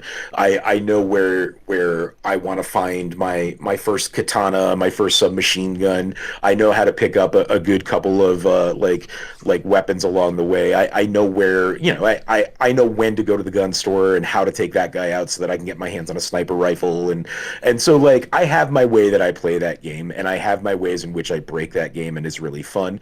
And those still work, and that's great. That's awesome. But there's nothing new or surprising in that regard yet. Now, to be fair, I've only played the first 3 hours of that game on repeat because, as I mentioned earlier, like the whole kind of drive of the Dead Rising series is that when you die or if you choose to start over, you don't lose any of your progress. You basically start the game over, but you are now that much more powerful. And so it's really fun to like experiment, and if things fuck up and you die, it's okay because you come back and you still know everything that you learned. You're still that much more healthy, that much, you can carry that much more stuff. You can, all of your upgrades are persistent. It's amazing. Costumes that you've unlocked are literally available now to you in like the front room, where you can just go up to a closet and change into them and things like that. Like they very much reward you for doing the silliest, goofiest shit in that game, and then like starting over again and trying something else. And so like that's just what I've been doing with the deluxe remaster. Is I get about 2 or 3 hours in, which is about the point where most of the mall opens up for you, and so it's just like, well, I'm gonna go and see if this thing still exists. Okay, it does, but now I'm down in this area and I'm fucked. That's okay. I'll start again and I'll go see if I can do this. I've been doing like little achievements that I remember, like the zombie road where you climb on top of them and walk for a little bit. And like I was like, yeah, that's still it. Awesome, cool. So like it's cool to revisit a bunch of that stuff and to see it with all the more detail. But there isn't anything that's really surprised me yet, and I don't know if there will be because of what the nature of this game is. There may not be. But that's been my one big critique, is that nothing in it has been like, there's been no discovery yet for me.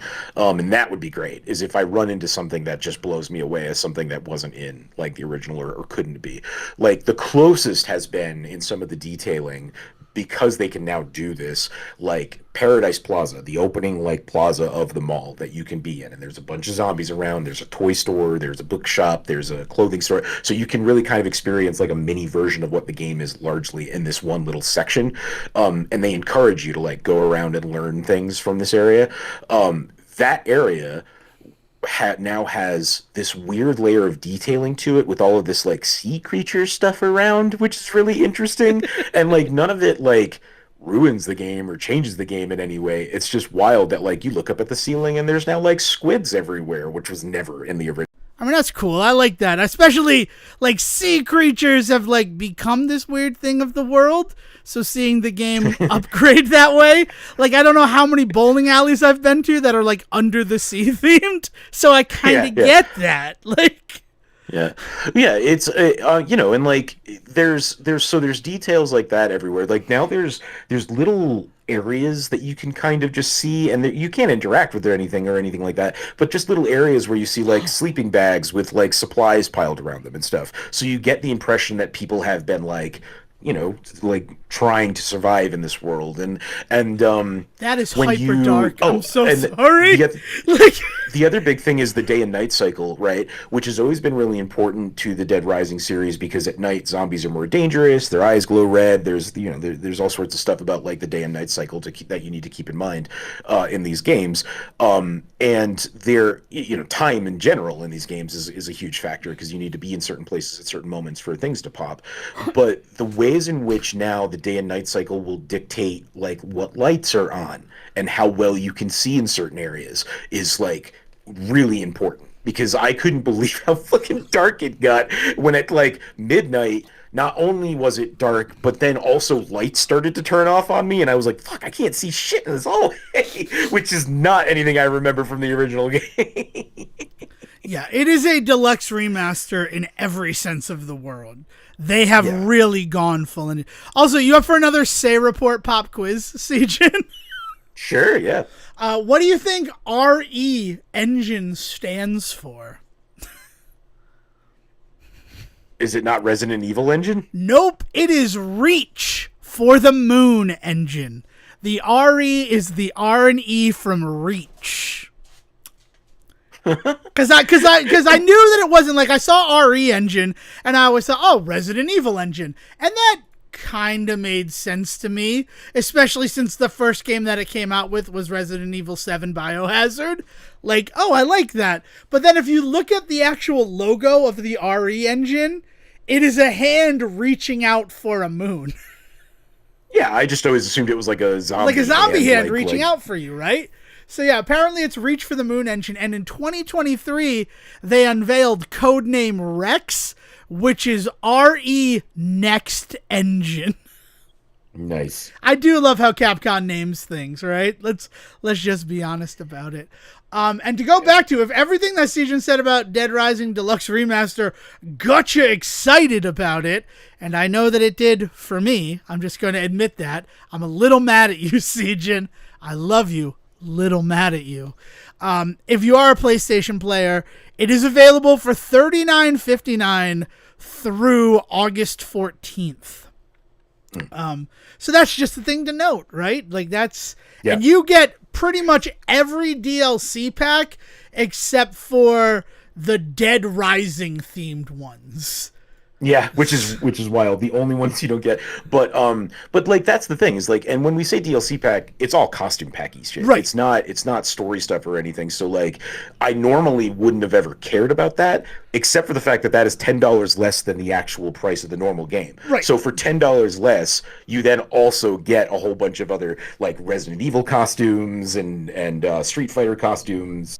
Yeah, you get Resident Evil villains and heroes, so you can dress up as like the Nemesis, the Doctor from RE2, and the Baghead guy from RE4, and then costume-wise, he can be dressed as Leon, Chris from the first game, or Claire from Resident Evil 4, which that's fun.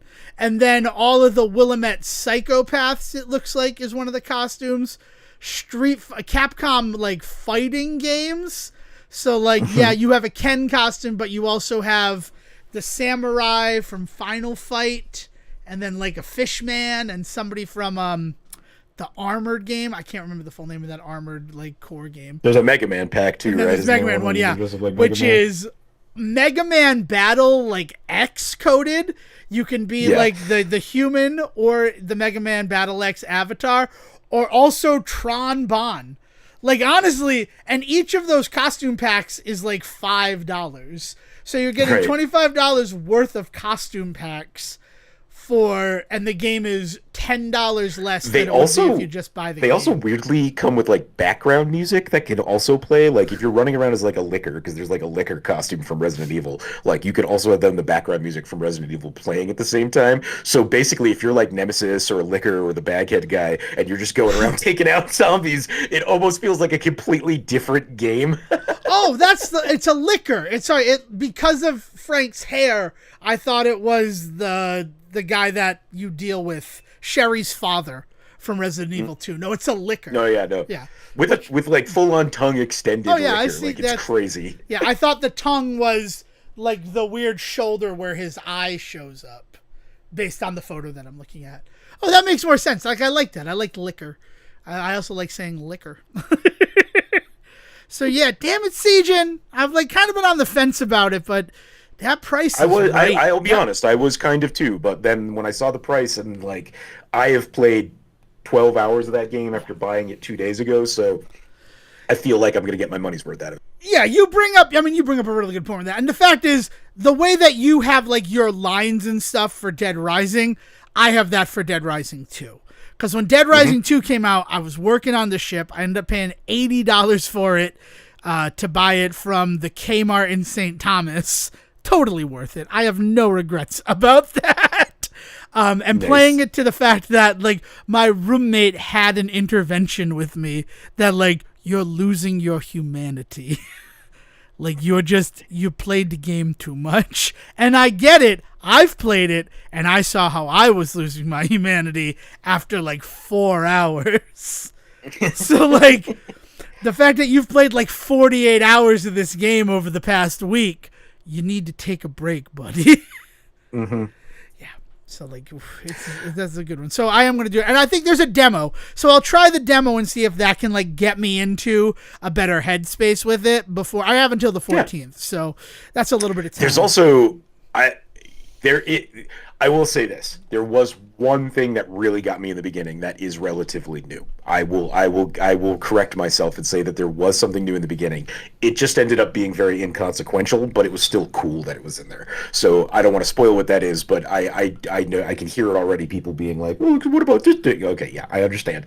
But that ended up not really doing anything to the actual game, but it was still cool. Cool. That's exciting. Yeah, no, it's I'm happy to hear that because while Siegen, he sent me, it's going in supplemental material for this episode, so you can look upon it as well. But Gus from frickin' Breaking Bad telling me, you bought Ninja Gaiden, but I bought the Dead Rising remaster. Those are not the same. Like, that's just a fact. Siegen created a meme of a fact, but I need to tell you that when I saw it, after having been playing Ninja Gaiden Ragebound for like 5 hours straight, it hurt a little bit. Like, I felt a little bit slighted by you, Siegen. I'm like, they're not the same, but like, obviously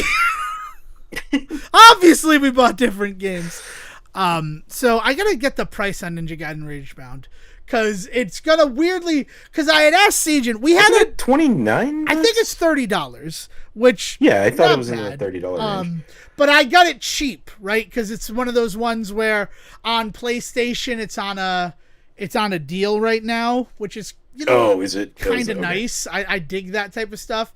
Yeah, so it's $34.99. Open up PlayStation. So yeah, it's $24.99. So it's $25, and then with PlayStation Plus, it's $22.50. So I mean, like that's not a substantial savings, but and that's if you buy it by the 7th of August. Again, we're not sponsored in this stuff, but we're talking about these games, and if we interest you, then, like, go out for it. And Ninja Gaiden Ragebound...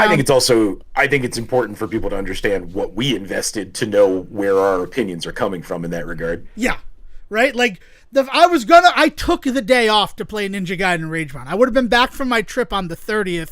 It released on the 31st, and I'm like, well, I'm taking that day off because I don't want to not play the new Ninja Gaiden game while it's new.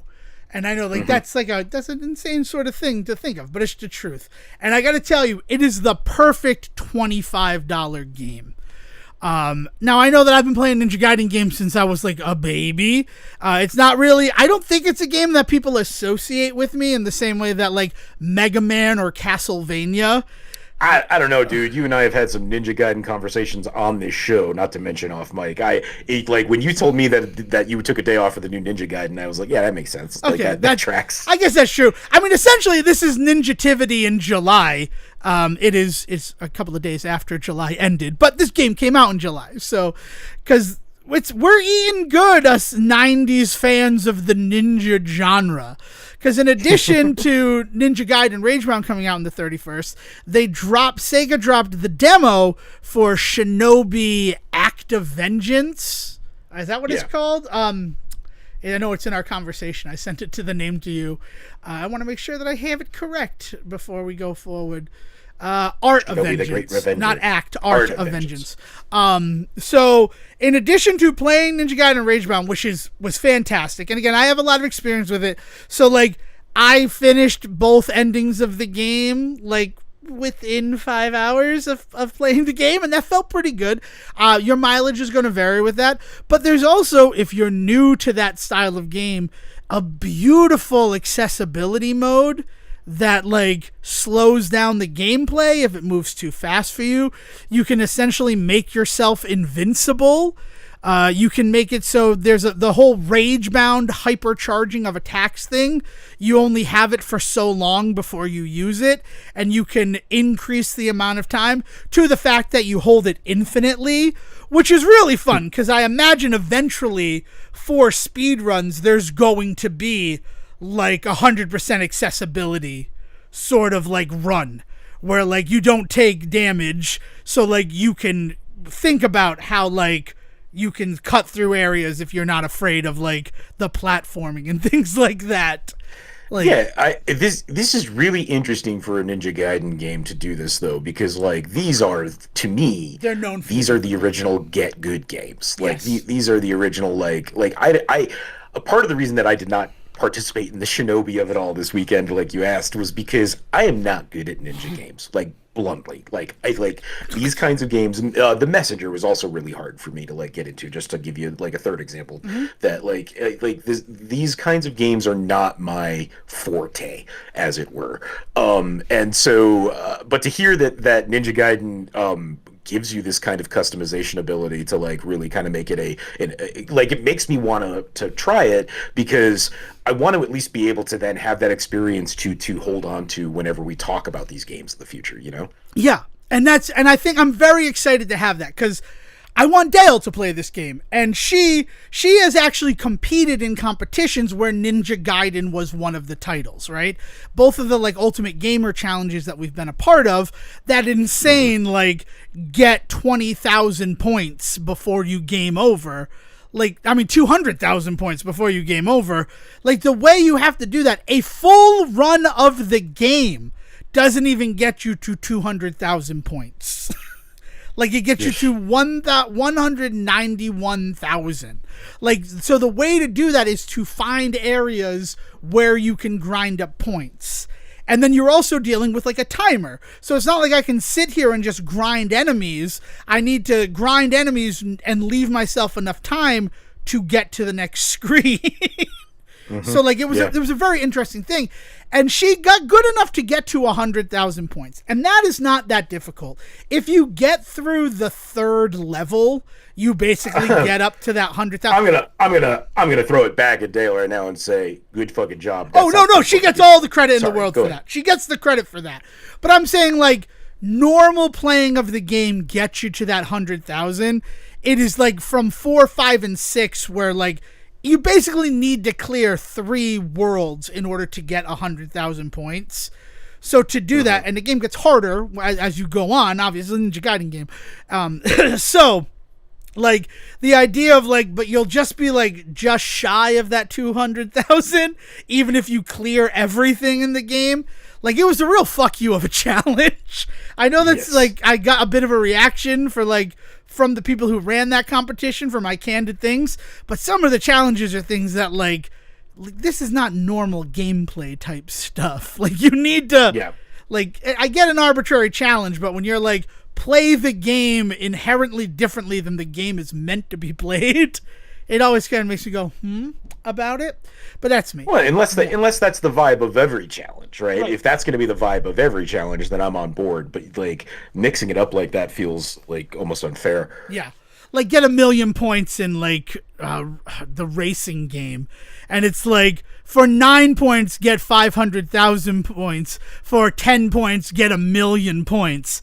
The time I saw something like that with there, like Parodius the other day, and like that was fucking nuts to me. Isn't that game like impossible to play? Parodius is actually, by its nature, all of those games, it's a Gradius style parody game, and any of those games, that's why it's called Parody Gradius. Yes, Parodius. Right? Yes, I'm making sure that people understand that, right?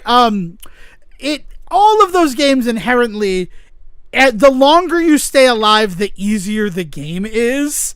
I've been playing the Gradius game on PlayStation. I wish I knew the name of it. That game is excellent because like you can give yourself like a reasonable amount of lives. You can set up how you upgrade. I want to look up this Gradius game for PlayStation. It's in the catalog, right? Like if you're paying for that level of PlayStation Plus, it's a playable game pretty much immediately, right? Yeah. Gradius Gaiden. Speaking of Ninja Gaiden, I'm like, it's not actually called that. It's a Japanese only release. It never got a release in America, but it is so interesting because like the Vic Viper is there, but then Lord British is essentially the ship from Salamander. Like it's just like, it is such a love letter to the whole Gradius thing. And we were playing it like co-op a couple of weeks ago, Gradius Gaiden, and we were having a ball because you can set up how your upgrades work. So instead of having to like hold on to get your options, you can set option as the first thing. So you can have all your options like for the first from the first 4 power-ups. And then that makes you very powerful. Like, so it's an interesting thing. I mean, Gradius Origins comes out on Thursday, and I know that I always say don't let me play those games. I'm getting Gradius Origins, Sejin. I apologize for the next episode of the show, because I'm going to be talking about it. But Ninja Gaiden Ragebound, it's short. It's only 4 acts, and each act composed of, like, at the most 6 different stages. So, like, I think overall there's a prologue, 3 in the first, 3 in the second, and then 6. So that's essentially it's 20 levels that you get to play through. And then there are 8 secret levels that you unlock through exploration. Like there are scrolls in some levels, and when you find them, you get to do these. How much do you end up replaying for 2 different endings? So not that much. The ending of it all, you just have to play the last level again and make a different option while you're doing that level. Which is nice. Okay, so it's not like you're expected to play the whole game again. So it doesn't that's the thing. There is one trophy. I believe I sent it to you because I was sending you all the trophies that I got. No, Be Always Brave. I did not. That's the platinum trophy. Is Be Always Brave. Inner Peace, Venom, Endless Struggle. It's another gold trophy. I did not send you Endless Struggle because like it's the last trophy that you're gonna unlock. Like, there's just no way that Endless Struggle is not going to be the final trophy you unlock. So, essentially, you get Endless Struggle and you get the Platinum at the same time if you've been doing everything. Once you complete the game, you unlock a hard mode of Ninja Gaiden Ragebound. You can still use the accessibility option, so don't let that frighten you. I'm a little upset that the hard mode is locked behind a clear of the game because the normal version really feels like the one that they balanced with the level design and everything. The hard mode, it's almost like a little too hard. Like you just said that Ninja Gaiden is like ball-breaking difficult. Not in those exact words, but like people think of difficulty when you think of the Ninja Gaiden games. And a big part of that is that like the third Ninja Gaiden game is like the definition of Nintendo hard, because where the first 2 gave you unlimited continues but still kicked you in the fucking cock. Like I'm not saying that like they're not good, but like the last level of the first Ninja Gaiden, if you make it to the final boss and die against the final boss, you don't start at the final boss anymore. It kicks you to the beginning of the 6th act of the game. And you have to go through 3 stages in order to get to the boss again. Like, it's a real fuck you sort of moment. That final boss of Ninja Gaiden. And that's what people are talking about when they talk about ball breaking difficulty. But you at least had unlimited continues. So you die against that final boss, you could keep continuing and continuing. And the continue kicks you to the beginning of the 6th act as well. So, like, you can learn it, right? It's going to be a road of attrition in order to get good at the game eventually. But it does give you that. Ninja Gaiden 3... The Ancient Ship of Doom, I believe is the subtitle on that one. Jesus. Added continues. So you have limited continues in the American version of that game. Because it was at the height of we don't want games getting beaten in a rental period. And that was the one that, like, because everybody always talked about, like, Ninja Gaiden 2, I feel like more people I knew growing up owned Ninja Gaiden 2. Because everybody heard about the first one, so then when the second one came out, like, oh, well, here's the second one. I'll pick this one up. And it just, like, the same thing happened with the third one. And then the third one was like, oh, yeah, our game's wicked fucking difficult. And when you die, you can only continue twice. Go fuck yourself, kids of America. So, yeah. So, like, but that hard mode, it really just feels like there are whole sections of it where, like, it's just spikes on the ground. And it's just, oh, okay. And when you land on spikes, you don't, like, take damage. Like, you reset to the last solid ground that you were on. That sucks. And it's like, oh, like, use the guillotine boost to jump on a bunch of enemies to go in this section of all spikes. And it's like, wow, this, like, just kind of feels like the first one felt like hard but fair. This just feels like go fuck yourself, kids of America. But I got through it, and when you get through that, if you choose the stuff that gets you the B ending, which is also crazy, but again, I guess you just go through and you do the things in that last level to get you the ending A. But if you choose ending B, after the credits, well, not the credits, but after the final cutscene of the game, you're in hell with one of the characters, because that's... And basically, you just choose which of the characters is going to remain in hell to seal the Demon Lord away. Like, that's sort of the rage bound of it all. And you wake up in hell and you do a boss rush of all the Demon Lords, which is kind of an interesting thing to do. However, you're fighting all of those bosses without, like, the entire moveset you had available to you the first time you fought them. Because, like, at the start of the third act, you gain a bunch of attacks, and that's what you use to kill the Demon Lords, is the fact that Inherent Story of Ninja Gaiden, you play Kenji, Ryu Hayabusa's student, while Ryu goes to America to deal with the death of his father. In the original Ninja Gaiden trilogy, Kenji is left to protect the village, and the village is attacked by demons as soon as Ryu leaves. Kenji fights a demon lord, is defeated, and as he's dying in hell, he finds a member of the Black Spider clan who is also dying in hell, and we learn how she got there, and she has a Black Spider clan dagger that if you stab the person, you absorb their power. She throws Kenji that dagger and asks him to stab her, so he absorbs her power. So in addition to, like, the normal Ninja Gaiden moveset, you have all these Kuno-ichi moves, like throwing kunai and a higher jump. And there's a really nice moment in the game, and I'm going to spoil this for you because it's worth it. It's in the demo that was out, where, like, wow, all this power feels great, but aren't you technically dead? Didn't I kill you to do this? And she's like, yeah, we're not going to focus on that right now. But, like, that's inherently the story. Is you kill the ninja to absorb her power. Mm-hmm. But yeah, so you, like, the boss rush, first of all, it's not all the bosses of the game. It's just the first 4 bosses, 3 of which you tackle in sort of a Mega Man style. You get to choose which order you want to go through. Nice. So you don't have that choice of, like, going through them in order. This is the order you're going to beat them this time. You have half of your moves to do it, and they're all on their hard mode arenas. So, like, for example, one of the Demon Lords, he's just got pits of flame in there.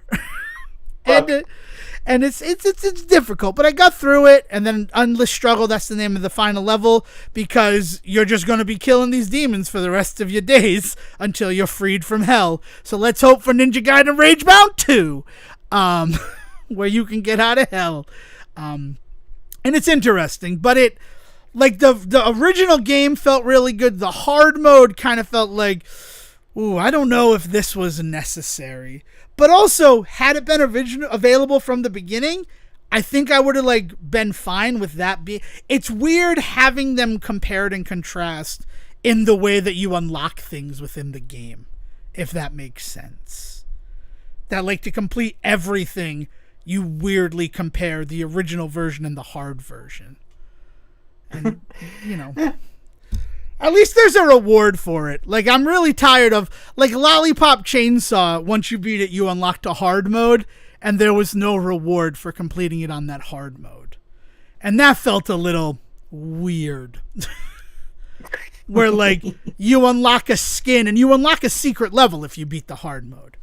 That's nice, right? Like, that feels like, oh, it was kind of worth it to do this.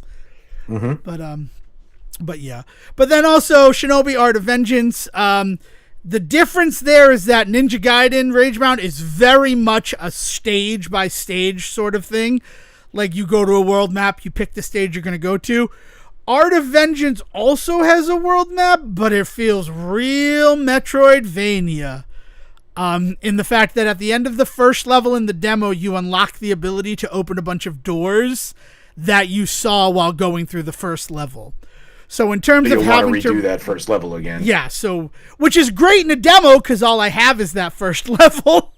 Like, and I got 67% complete on my first clear, and that's because until I got this, I wasn't able to get to those other areas. So it's weirdly a little bit of that Donkey Kong Bonanza complaint of, like, you can't do everything your first time through. There's going to have to be replay in order to get 100%. And it's also a weird... Like, I think of Shinobi, I think of it as a game that is very much, like, level structured. I don't think of Shinobi as a game that has that sort of Metroidvania around it. And the big complaints about games like The Messenger is that for the first 8 things, it's stages, and then it turns into a Metroidvania. And that's so divisive that, like, in the speedrunning community... The speedrun is up until you get to 16-bit. Because it's once you go 16-bit, because Messenger's got a cool whole story. We did a whole mini review on it. Up until you get to that 16-bit, the game is structured like a Ninja Gaiden, or like where it's all stage by stage progression. And then at 16-bit, it turns into a Metroidvania, which is cool in terms of like the evolution of everything, but it's not really the game that you're sold for the first 8 levels of the game. No, which is the Messenger's whole bag. Like, to be clear, like, it is built that way on purpose, and it's just a divisive choice. Yeah. And they weren't also, like, they were very upfront about it in the marketing as well. But still, people don't like, I liked it when it was like this. And Shinobi even understands that, the Art of Vengeance game kind of understands that, in the fact that once you beat the first stage, you unlock the ability to play an arcade mode version of any of the levels. So, like, I don't know, but Shinobi's also, it's $5 more than Ninja Gaiden Ragebound, and I have the day off. I have it set to take the day off that Shinobi Art of Vengeance comes out, but I don't know, playing them, like, so close to each other, I think that Ragebound just being, like, fast and furious, even in like the hard mode, like the way that I ended up getting through the hard mode is like, I'm not gonna give a fuck, I'm just gonna keep moving forward and hopefully I get a checkpoint, right? Like, it's like, I'm not gonna try to kill everything. I call that Mega Man logic. Like, Legend of Zelda logic in video games is kill everything in the room because that might unlock something. Mega Man logic, very rarely do you need to kill everything on screen before you can move forward. Like, yeah, no, it's the difference between Resident Evil and Dead Rising for me. I was actually just noticing that while I was getting a lot of really good like Resident Evil vibes in terms of the replay with more power stuff, and eventually you just have a fucking rocket launcher, so you just breeze through those games. I was like, man, this is really feeding that part for me. But also the difference being that in Resident Evil, you feel like you need to take your time and kill every zombie, whereas like you just can't in Dead Rising. No. I mean, even like notoriously, there is a beautiful trophy for Dead Rising 2, which is to kill 72 million zombies before like the cycle runs out.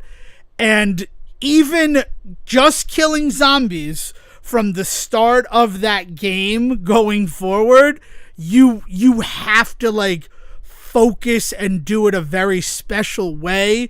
There's still things that you need to accomplish to like move forward the story enough so that you'll have enough time. Like once you get to like 60 million zombies, you have to go do the military mission. Otherwise the game will end. Like, because the military will drop the nuke. So you have to stop the nuke from being dropped, and then you have to go back and kill 12 million more zombies. Like, it's like one of those situations where, like, no, the beauty of Dead Rising is that they're all stupid. Even at night when they have red eyes, they're kind of still inherently stupid. Yeah. Do you remember if the cop zombies used to ever shoot their guns? Because they do now, and fuck me, it pisses me off. So they can't aim. I'm not gonna say they take like straight aim at you, but they will shoot in your direction. But it sucks when a gun goes off. So it's like a 1 in a 4 chance that you're gonna take a bullet. It sucks. Yeah. In Dead Rising 2, that was a very big part of it, especially once the military gets introduced and like the whole queen of it all, like the fact that we're growing queens to control the zombies. Like Dead Rising has such a crazy fucking story. It is a like crazy I love story. it. I mean, love it. It was purposely built to be like a B-movie zombie flick with the ugly American heroes and all of that sort of shit is like the attitude behind it. And man, the remaster does not disappoint. That's like, because the whole thing is that like it's also the antithesis to the Resident Evil series. You bring up Resident Evil because of course it's 2 Capcom zombie games, but in Resident Evil it is very much like survival. We need to make sure that we conserve our ammo, that like we're approaching this methodically and things like that, where Dead Rising is very much yeehaw motherfucker, I got a chainsaw on my motorbike and I'm just gonna cut your legs off. Well, and that's what I mean is like for me, that is what like 7th run like Resident Evil 2 was. Right, exactly. Right. It's like so they just start from there. Yeah. Resident Evil, you build up to that. Dead Rising keeps it, but weirdly, in terms of the story beats, Resident Evil's being like, we're a pharmaceutical company that's also developing secret super soldiers for the U.S. government. Don't fucking worry about it. Like, Dead Rising's whole thing, it's got a lot of consumerism, like, just inherently, like the fact that it's set at a mall and everything, but they lean into Vegas that. Yeah. But they lean, well, even, like, the Vegas one is set at, like, a shopping center in Vegas. That connects 3 casinos. Like, it's weird. I love it. I do, like, Dead Rising 2. And then Dead Rising 2 Off the Record, where the final boss is like literally, people complained about how like realistic the final boss was in Dead Rising 2. So in Dead Rising Off the Records, where you're actually playing as Frank West again, the final boss is a mech that you have to take out as just like a photojournalist. Like, it's so fucking good. I really want Dead Rising 2 and Off the Record. I suppose if I had to choose between one, I'd want Off the Record to get the deluxe remaster like treatment, because that one also has a lot of really cool co-op stuff. It really is like an enhanced version of Dead Rising 2. In like just the most beautiful ways possible. But because the whole consumer like lean of the Dead Rising series, like, you are dealing with corporations that are doing all of this just for the profits. Like, it's like Umbrella Corporation and their whole, we want to develop super soldiers, and it's because they want to get rich, but also they kind of want to like have the power that comes with being in control of super soldiers. Power is important, which is why you see guys like Albert Wesker, where he doesn't give a shit about money. He cares entirely about raw power, right? And that's what you see in the Resident Evil series, is just the struggles for power. In Dead Rising, it is all about the struggle for money. Dead Rising is like, Oh, so it's like I think about Misery Incorporated by Soul Asylum. We create the cure because we built the disease. Like, that's very much what's happening in Dead Rising. They created the zombie outbreak so that they could create the cure for it in Zombrex, and then they need zombie outbreaks in order to harvest the like raw organic material that is required to create the Zombrex cure. Like, it's this, they've essentially made an infinite money machine, but what they need to feed into it is human beings who are converted into zombies. And there's a whole lot of class structure in that too, because Zombrex is like stupid expensive, and you need to take it every 24 hours to stave off becoming a zombie. Like, they're really saying something with the Dead Rising games, which you might not see from the outside in the game where you're putting Servbot helmets on zombies and then taking a photo. Heavily inspired by Romero and his earlier works with like Day of the Dead and stuff like that, like Dawn of the Dead specifically being in the mall, a mall and stuff, and that being like, oh, it's all a metaphor for consumerism, right? It's fantastic. The remaster is a blast. I'm having a good time with it. I will maybe check out Shinobi, but I don't know, man. Those like those ninja games kick my ass. They do, and like that's why I'm like, I wouldn't ask you to spend money on this, but like try out the demo. And I wanted you to try the Ninja Gaiden Ragebound demo, but I forgot that like now the demo is out until the game is available, and then they pull the demo down. And like I understand inherently why they do that, but demos sell video games. I know. Like, I don't know. And then once a game comes out, if you can try it and you like it, and like the Ninja Gaiden Ragebound demo was fucking smart, because you do the first level and then it jumps to when you have the shared thing, and that like jumps like 6 levels. Like they knew if we just had you play like the first level, you wouldn't understand the inherent push of this game, and that's cool that like they understood that. I don't know. It's been good. We've been eating good video game wise, which has been nice because it was kind of a lean beginning of this year. Though, I don't know. Nintendo, they just, as of the recording today, right, August 3rd, Nintendo raised the price on all the Nintendo Switch stuff. Not Switch 2. Not right? Switch Just 2. Switch, the original release. And it really kind of seems like that's more so people would be inclined to buy a Nintendo Switch 2. Because now the price difference isn't. But then other insiders are like, it's kind of scary that they only have 2 games and no real release dates now for the next first-party Nintendo game. Like, that is not how Nintendo works. So, like, look at what they're doing.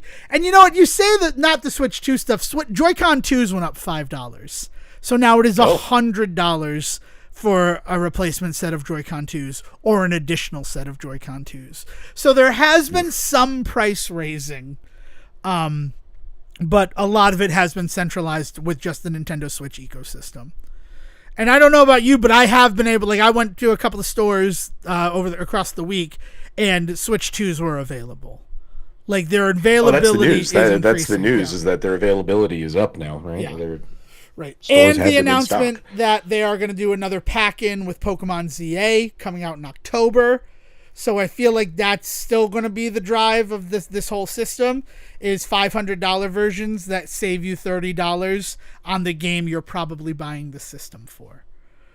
If they put out a Donkey Kong one, I'll go out and buy this fucking tomorrow. I tell you that. I don't doubt that for a second, especially with the confirmation that by all accounts it is the sequel to Odyssey. All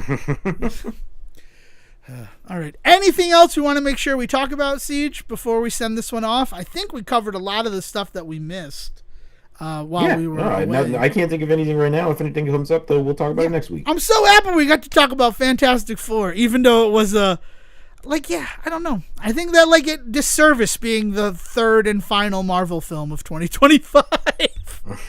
and I would not have put my money on Thunderbolts being the one that I enjoyed the most, but I saw Thunderbolts twice in theaters. I had tickets to see Fantastic Four a second time, and ended up like, no, I think I'm okay. Thanks, though. Nice try, guys. But again, I did buy, like, it's visually very beautiful. All right, that's enough. We've wasted enough of these people's time. Thank you so much for joining us for this episode of the Say Report. If you want to keep the conversation going, you can join us in our Discord. Invitations to join are available wherever we are on social media, which as of this recording and release is still Facebook and X, formerly Twitter. If you're afraid of social media, which I understand that in 2025, and all of the things that we are seeing in 2025, you can always send an email to us directly, thesayreport@gmail.com. We can facilitate you with an email that way. And if Discord is just a little bit too social media for those like people who are already social media like phobic, we'll just communicate via email too. So send emails to we won't say phobic. We'll yeah, say I don't know. I was trying to think of the word, and phobic was all that was in my head. A verse. Thank you, Sijin. If I were a better person, I would have edited this whole thing out. But it's not going to happen. Oh, that's the last thing. I'm testing out ceramic keycaps on my keyboard. So that's why you may have heard a little hiccup in the middle of this. That's because their weight is a little bit different than plastic keys. And I messed up there. So I'm going to test drive this ceramic keycap set like for the week, and I'll have a report for that next episode as well in terms of everything else. Sorry. I'm like, it's literally staring me right in the face. The last thing I wanted to talk about. But yeah, so you can always email us like it's the olden times to thesayreport@gmail.com. And if you want to send something specifically to me, Devin Decker, or to him, Siegen Sarwick, just put our name in the subject line and we'll make sure it goes to the person you want to communicate with. I get it. We're divisive characters, right? The fact that we found each other's insane. So like maybe you only want to talk to Siegen, and I'd understand that. I wouldn't be offended. I can't speak for Siegen that he wouldn't want to be offended that you only want to speak to me, but I can speak for myself. Oh, I'm offended. Oh, good. I could kind of feel it in the air tonight. All right. So that's everything. And just a quick reminder before we send this one off to Will. Peacock went up $3, and that's what Chris Collinsworth starting his NFL broadcasting career in July instead of August cost everyone in the room. William, time to bring us home. Enjoy the rest of your day. Peace. Thank you for listening to the Say Report with your host Devin Decker and Siegen Sarwick.